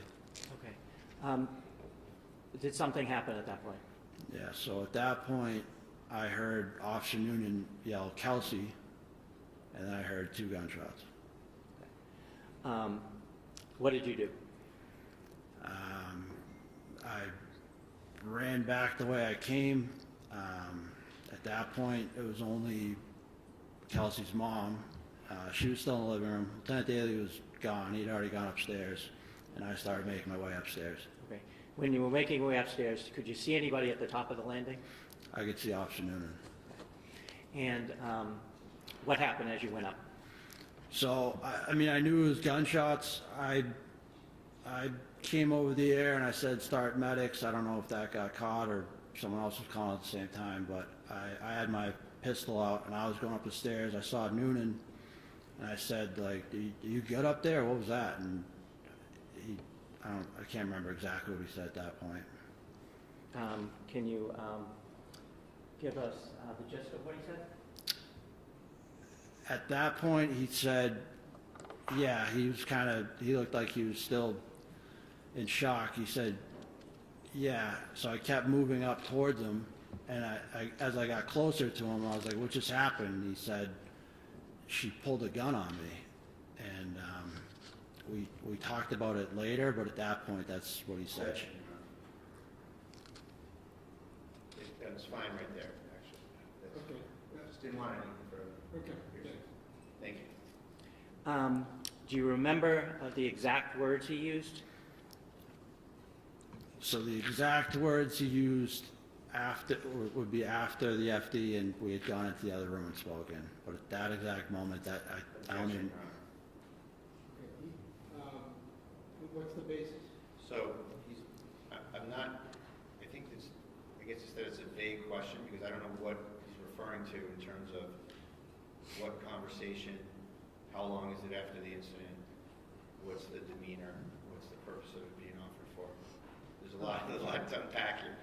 All right, well, what the answer was didn't include hearsay. It just was that I think it was something to the effect that later on they went in the kitchen, but maybe he and Nunan and had a discussion, something to that effect, but the objection is overruled. So the fact of the discussion, I don't object to, but just any further, I'm trying to stop it from coming out. Okay. Thank you. Would the exact words that he used when you first ran up the stairs, would it help you to remember if you looked at a report? I know he did say she pointed the gun at me, pulled the trigger, and racked the slide. Whether it was right when I was moving up the stairs or once everything got situated, it was in that time frame, but I can't remember if it was exactly when I got to the top of the stairs or. Okay. Motion to strike the testimony. Would looking at a report help you remember that? Hold on a second. There's an objection. To strike what? Non-responsive. It's, I don't know what conversation he's talking about. It's hearsay and it's frankly news to the defense. Okay, so first things first. On the hearsay issue, Mr. Gubitosi. I'm trying to establish that it happened seconds after the event. So for the truth of the matter or state of mind? Both. Okay. And so to the extent that you're seeking to offer for the truth of the matter, it's hearsay. And I think, didn't we already litigate the spontaneous utterance? No, that was a different time frame. Oh, that was a different, all right. So are you arguing that this should be admitted as a spontaneous utterance? Yes. Okay. And then the rest of your objections that is within there, let's just take them a step at a time. Let's get through the spontaneous utterance. So, Mr. Bradel, what do you say on the spontaneous utterance?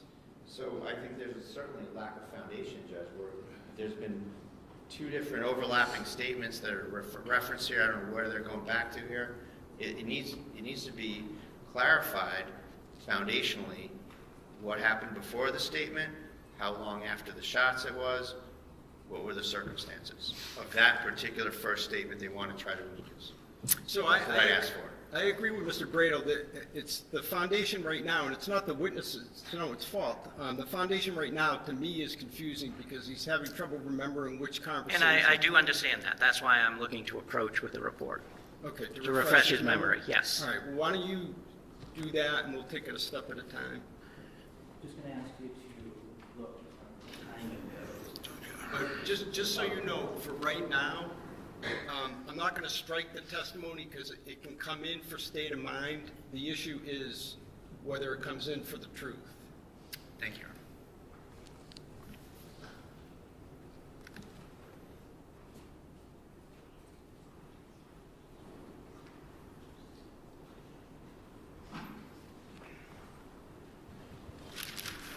Does that help you remember the timing of that statement? Yeah, that's correct. Okay, when did that statement happen? So that statement happened when I got to the top of the stairs. Okay. I don't know what statement it is because he's Sure, I'll ask him. He's recited two different statements. Again, I'm not casting aspersions, but it was she pulled a gun on me or she pointed a gun, racked the trigger, etc. So if you can have him clarify. Sure. What statement did you hear when you ran up the stairs the first time? So she pointed the gun at me. I'm speaking from Officer Noonan's perspective. Pointed the gun. I can't hear you. She pointed the gun at Officer Noonan, pulled the trigger, and then racked the slide. All right, and there's an objection to that coming in for truth of the matter? I get you one moment, Your Honor. Sure, take your time.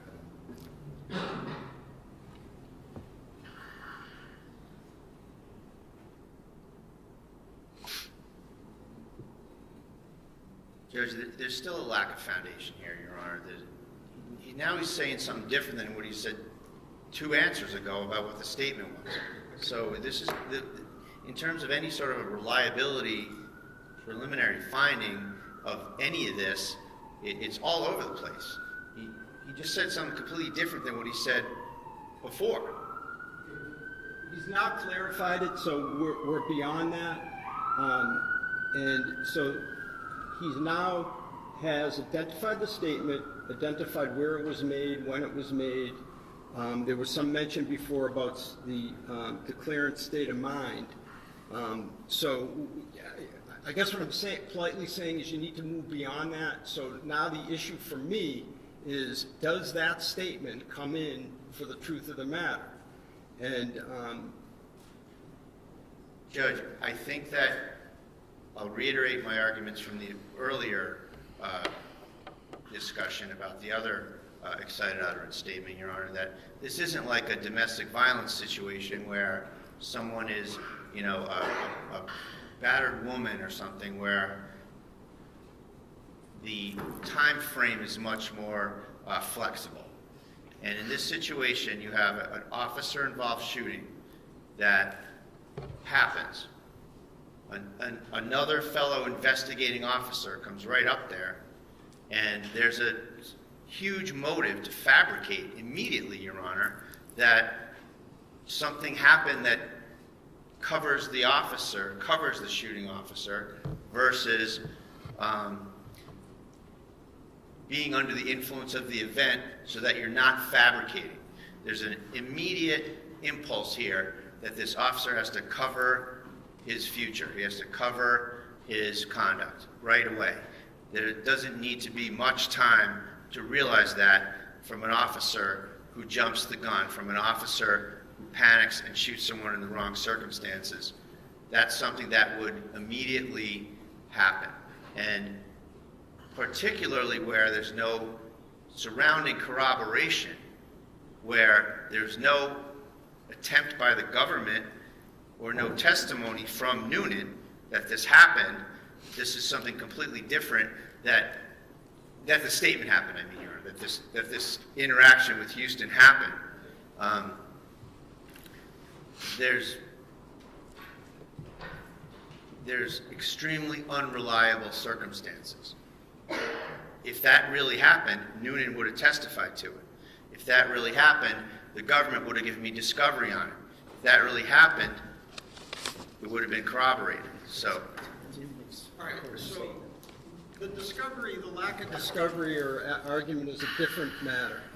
Anything else on, again, on just the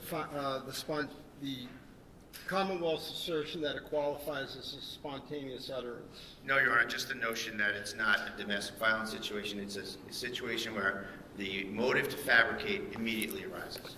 Thank you. Okay, Mr. Gubitosi, anything further on that? This is exactly what the exception is for. It couldn't have been more immediate unless Officer Houston was standing next to Officer Nunan when it happened. He immediately heard the shots, immediately heard the yell, and ran up the flight of stairs that you've seen pictures of, and asked what happened, and got that response. So that's my answer to that. And as far as, I think I have to, since we're on the record, talk about a discovery violation. We're not there yet. Okay. We're not there yet. Okay. Okay, let's just take it a step at a time. All right, anything else? No, thank you. All right, so I'm going to sustain the objection, but for reasons different than Mr. Bradle articulated, and essentially for the same reasons that I stated yesterday to Attorney Moriarty, and that is that when I weigh the factors under Baldwin, I come out that it militates towards excluding it for the truth of the matter. It will come in for state of mind. We don't need to get to alleged discovery violations or any other reasons because I've sustained the objection. Unless you want to. I'd just like to put on the record, it was part of his recorded interview that they've had since the beginning. Okay. So. All right. Now, sir, after you heard Officer Nunan tell you that she pulled out a pistol, pulled the trigger, and racked around, where did you go? At that point, I was at the landing. I looked in, and I saw Kelsey on the ground, and I saw Lieutenant Daly over. Okay. What was he doing? Anything? It looked like he was kind of evaluating her. I moved towards them. I asked either Nunan or Lieutenant Daly. I said, "Where's the gun?" I believe I asked Nunan, and he motioned away from Kelsey, so that stopped being my concern. I moved close to Lieutenant Daly just to see what level of consciousness Kelsey was. I could see she was breathing, she was alert. So I told Lieutenant Daly I was going to go get a med bag. Was she saying anything? She kept saying, "I'm sorry, I'm sorry, I'm sorry." And so, where did you go? I ran down to get the medical bag out of my cruiser. Okay. Did you get it? I did. Did you come back? I did. And what did you do when you came back? I threw the medical bag on the bed, and I started taking stuff out. I took out the AED, I took out gauze, wraps, stuff like that, handed it to Lieutenant Daly. Okay. Excuse me one moment. Sure.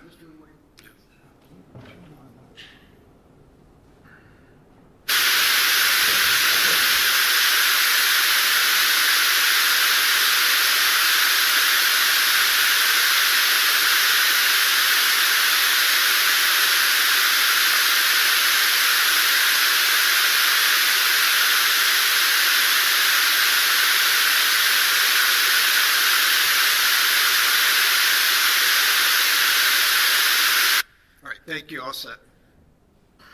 I'm going to jump back just a minute. When you went up the stairs and you saw Officer Nunan, did he have his gun out? Are we talking about when I came up with the med bag or before that? First time. First time, he had it out. And how was he holding it? He had it at the low ready, so he had it kind of down towards the ground. Pointing to the ground? Yes. Do you see Kelsey Fitzsimmons in the courtroom here today? I do. Can you point to her and describe an article of clothing she's wearing? She's wearing like a beige sweater. May the record reflect she's identified the defendant? It may. Thank you. I have nothing else. Okay. Cross-examination?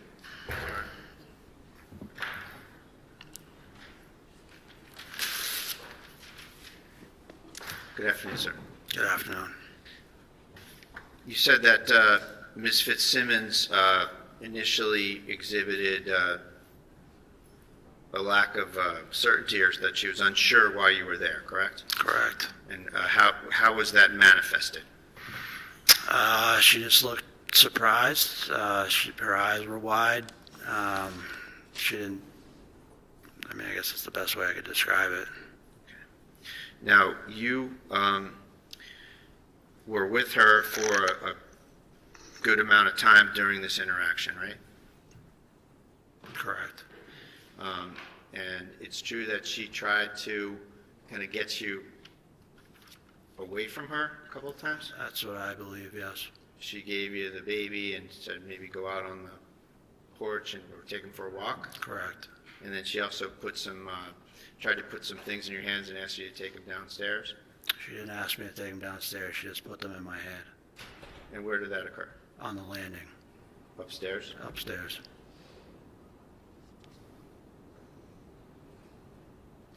And you said that you heard Officer Nunan yell, "Kelsey"? Correct. And that's all? That's all. One time? One time. And how about after after he said Kelsey, how long of a time elapsed until the gunshots? I couldn't put an exact time. It wasn't instant, but it was relatively quick. Relatively quick. How about the gunshots themselves? It was 2 gunshots, right? 2 gunshots. Were they in quick succession? Relative, yeah, pretty quick.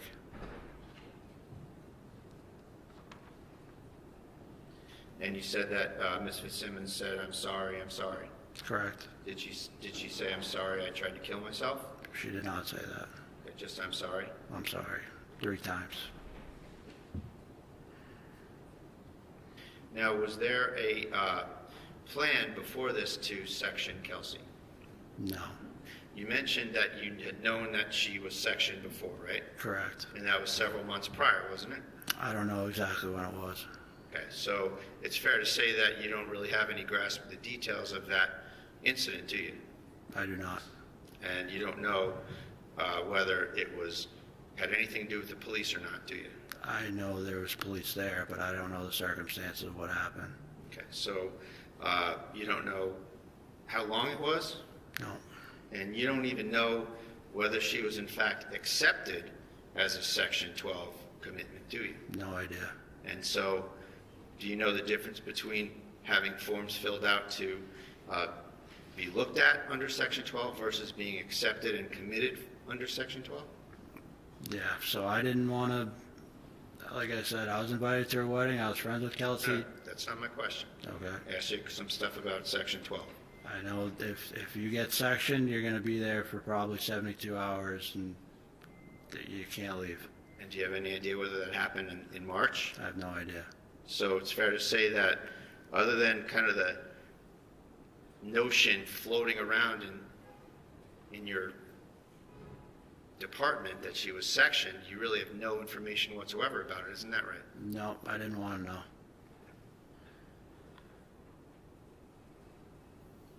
And then you said something about the knives in Ms. Fitzsimmons' kitchen? Correct. What's the status of the knives in Ms. Fitzsimmons' kitchen? Just at that point, I wasn't sure what was going to happen, so I didn't want her to reach for a knife. It's nothing against her. It's just it's a lot of information to take in. I didn't know how she was going to react.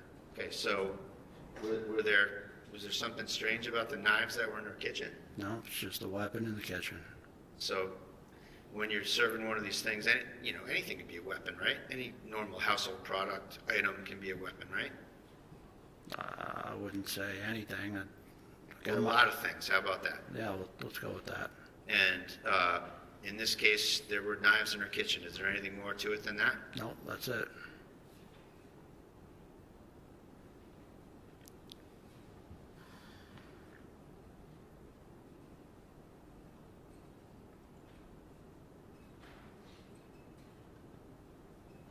One moment, please, Your Honor. Yes.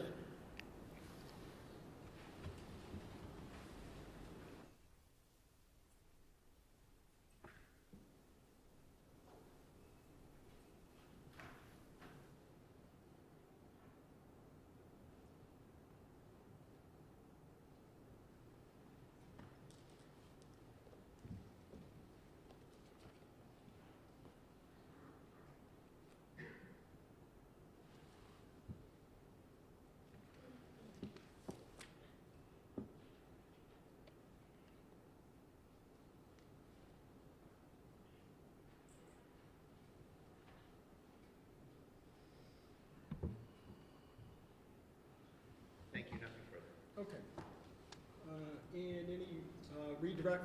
Yeah, just briefly. A Okay. lot of things could be weapons, correct? Correct. So that's why you don't leave someone alone, right? Correct. That's why you keep eyes on them the whole time. Correct. That's why you're, to use a term, in their pocket while they're walking around, correct? Correct. Thank you. Any recross? Nothing further. Okay, all right, you may step down. And Commonwealth, you can call your next witness. Michelle Mitchell.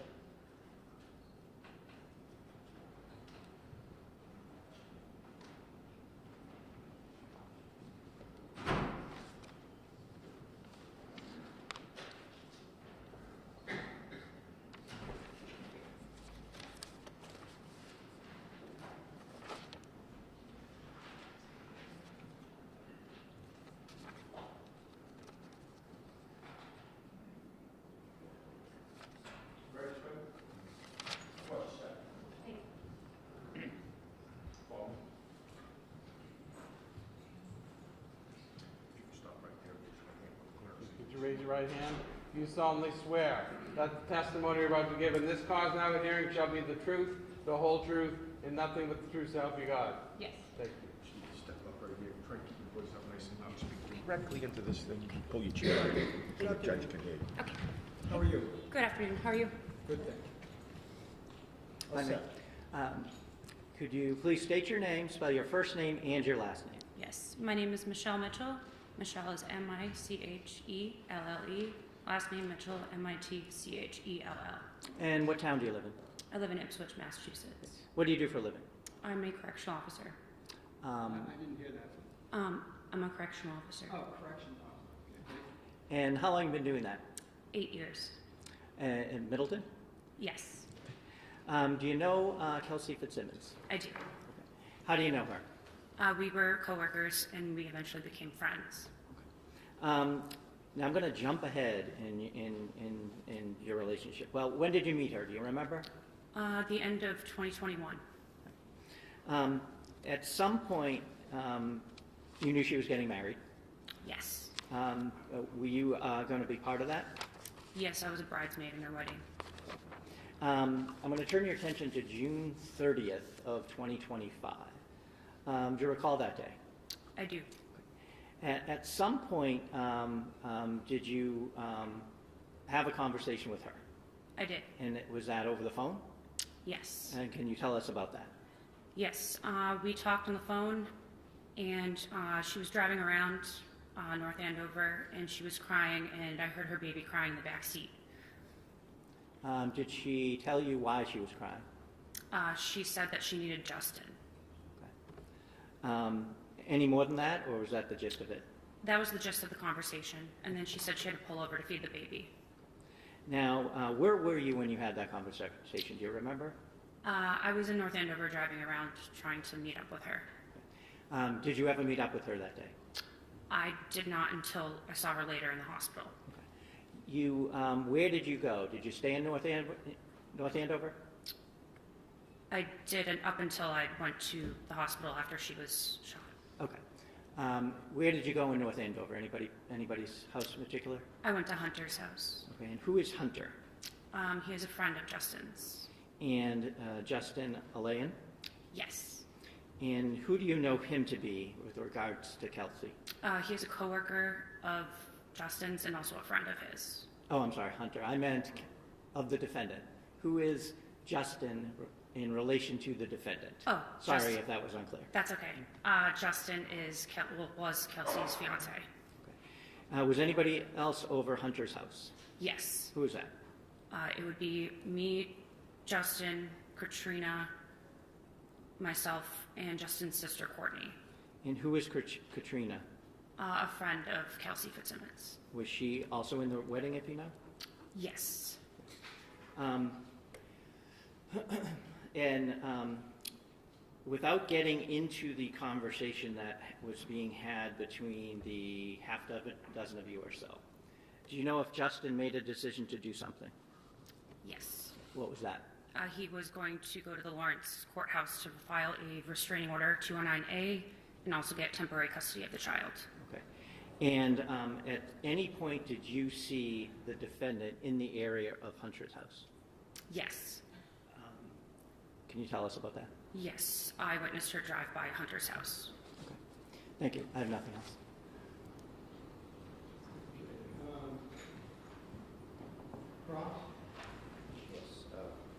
Good afternoon, Ms. Mitchell. Good afternoon. Just a couple questions. You said that you spoke with Kelsey on 6/30/25, That is correct. and she told you that she was driving around. She said that she was meeting Justin, right? No, she was not meeting Justin. Did you say needing Justin? I thought you said meeting. I did. Wasn't she going to meet Justin? That was what I understood from Justin, but she didn't tell me that on the phone. Okay, she said that she needed Justin? Meeting or needing? You need to clarify that for me. I think I said needed. Quiet, please. She said she needed Justin? Needed Justin, that is correct. Okay, so just let's put that over here. And she had also told you that day that she was meeting Justin, right? Yes, thank you for clarifying. So she couldn't meet with you because she was meeting Justin, right? That is what she said. And you said there was some sort of gathering at Hunter's house? Yes, And that was a social gathering with swimming and drinking, right? that is incorrect. Was there swimming? No, Mr. Brado. Was there drinking? Also no. And it was you, Katrina, and Justin and his sister and Hunter, right? Correct. Now, you said that you saw her drive by the house, Yes, and so it's fair to say that she would have been able to recognize some or all of the vehicles, right? yes, And going by the house is a route that would take her to the North Andover Common, right? yes, it's near there, correct. Nothing further. Nothing else. All right, you may step down. Okay, thank you. May we approach? Yes. Just give me one moment. Well, you can start walking over. Quiet, please. We are still on the record.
Just to continue in open court, Mr. Brado, we were discussing, why don't you give me an update on the potential for a view?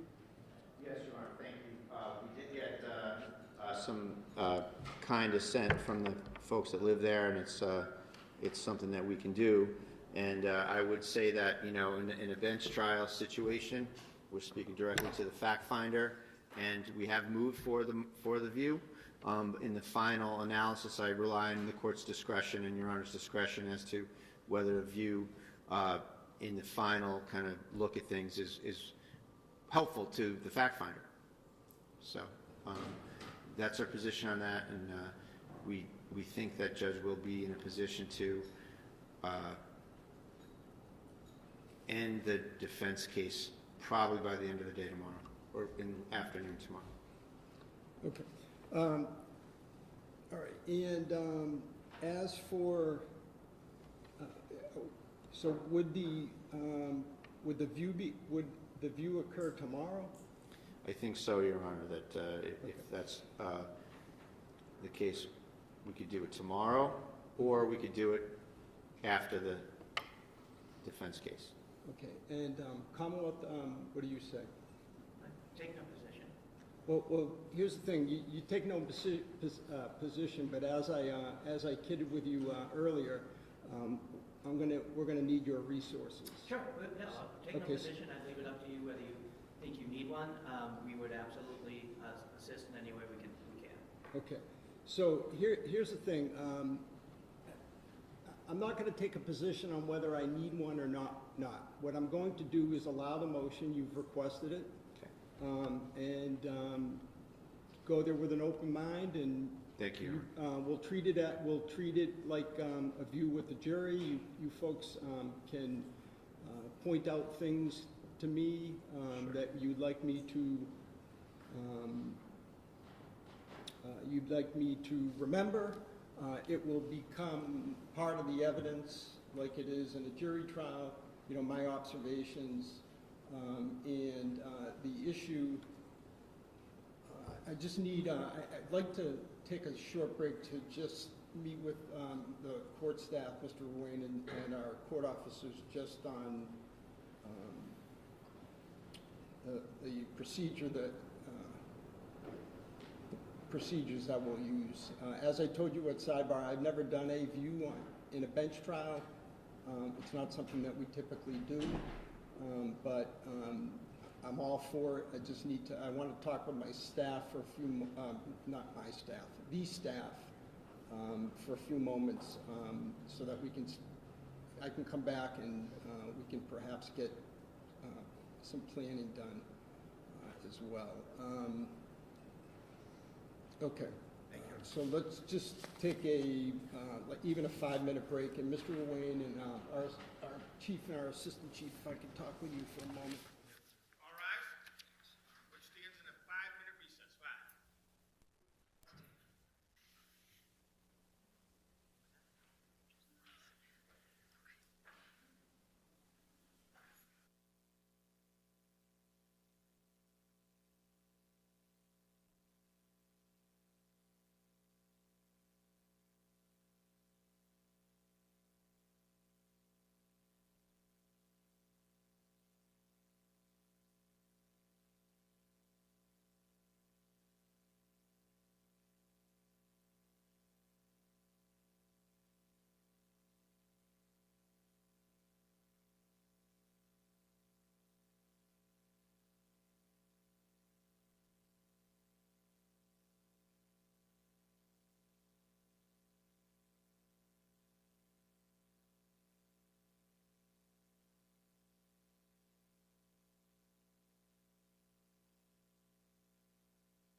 Okay, all right, so formally the motion for review is allowed, and I've met with our court officers and Mr. Wayne, so let me just specify who's going to be present. I'm going to assume that the three groups, the Commonwealth, the defense, and the court staff will go there in separate vehicles,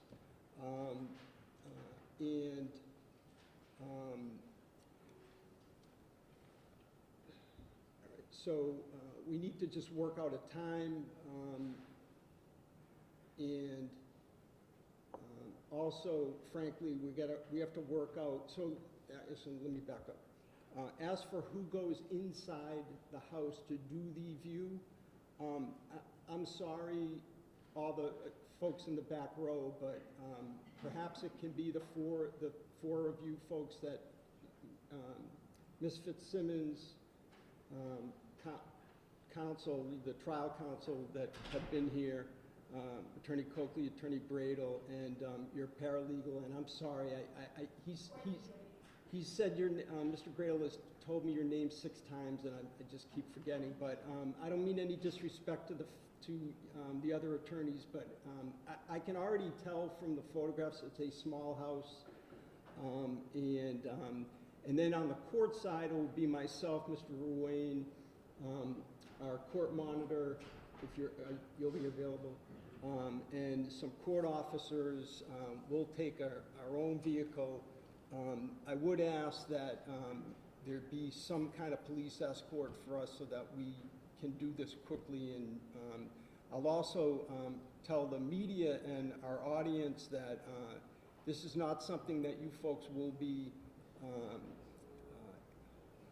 this is not going, you will not, no one else will be inside that house or really within some yardage or footage of the house. I need to figure out what that would be, other than the folks that I've mentioned. Defense counsel, Ms. Fitzsimmons, the court staff, and the prosecutors.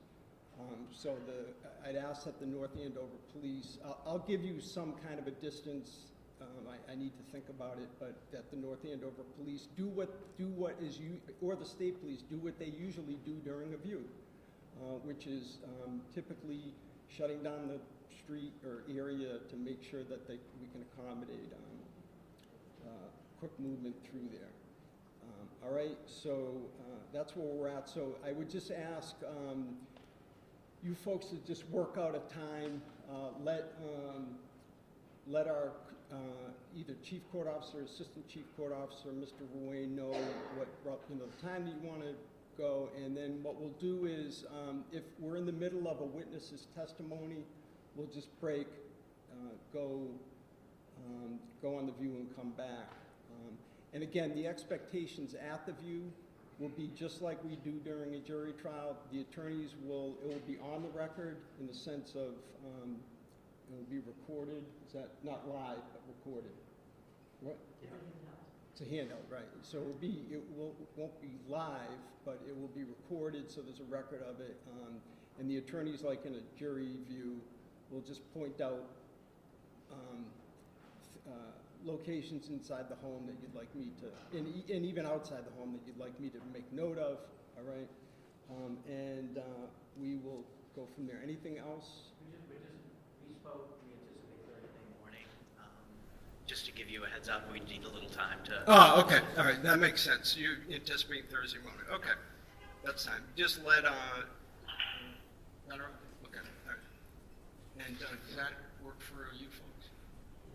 Okay. All right. Okay, that makes sense. So tomorrow, the Commonwealth may or may not have a witness. The defense, if the Commonwealth rests, I guess you could rest because it is the defense's motion for the view. So technically, you could rest. If the Commonwealth rests in the morning, you'll be ready to proceed with your case. Yes, Your Honor. Two witnesses. All right. All right. Excellent. And then we won't obviously get to closings until after the view. So if we're on target. And the evidence tomorrow, we can, that can happen on Thursday. All right. And one other thing. I've only done this once, this trial. I always have these false alarms when I'm ready to leave. And that is that, as I said, I'd like to get some agreement on the law that you want me to apply. All right, so, or at least maybe not agreement, consensus. All right, so you can do that in the way of proposed jury instructions, just a memo, whatever you want to do is fine. Okay, all right, thank you. We'll stand in recess. All right. Court stands in recess. Please remember when you exit the courtroom, there is another session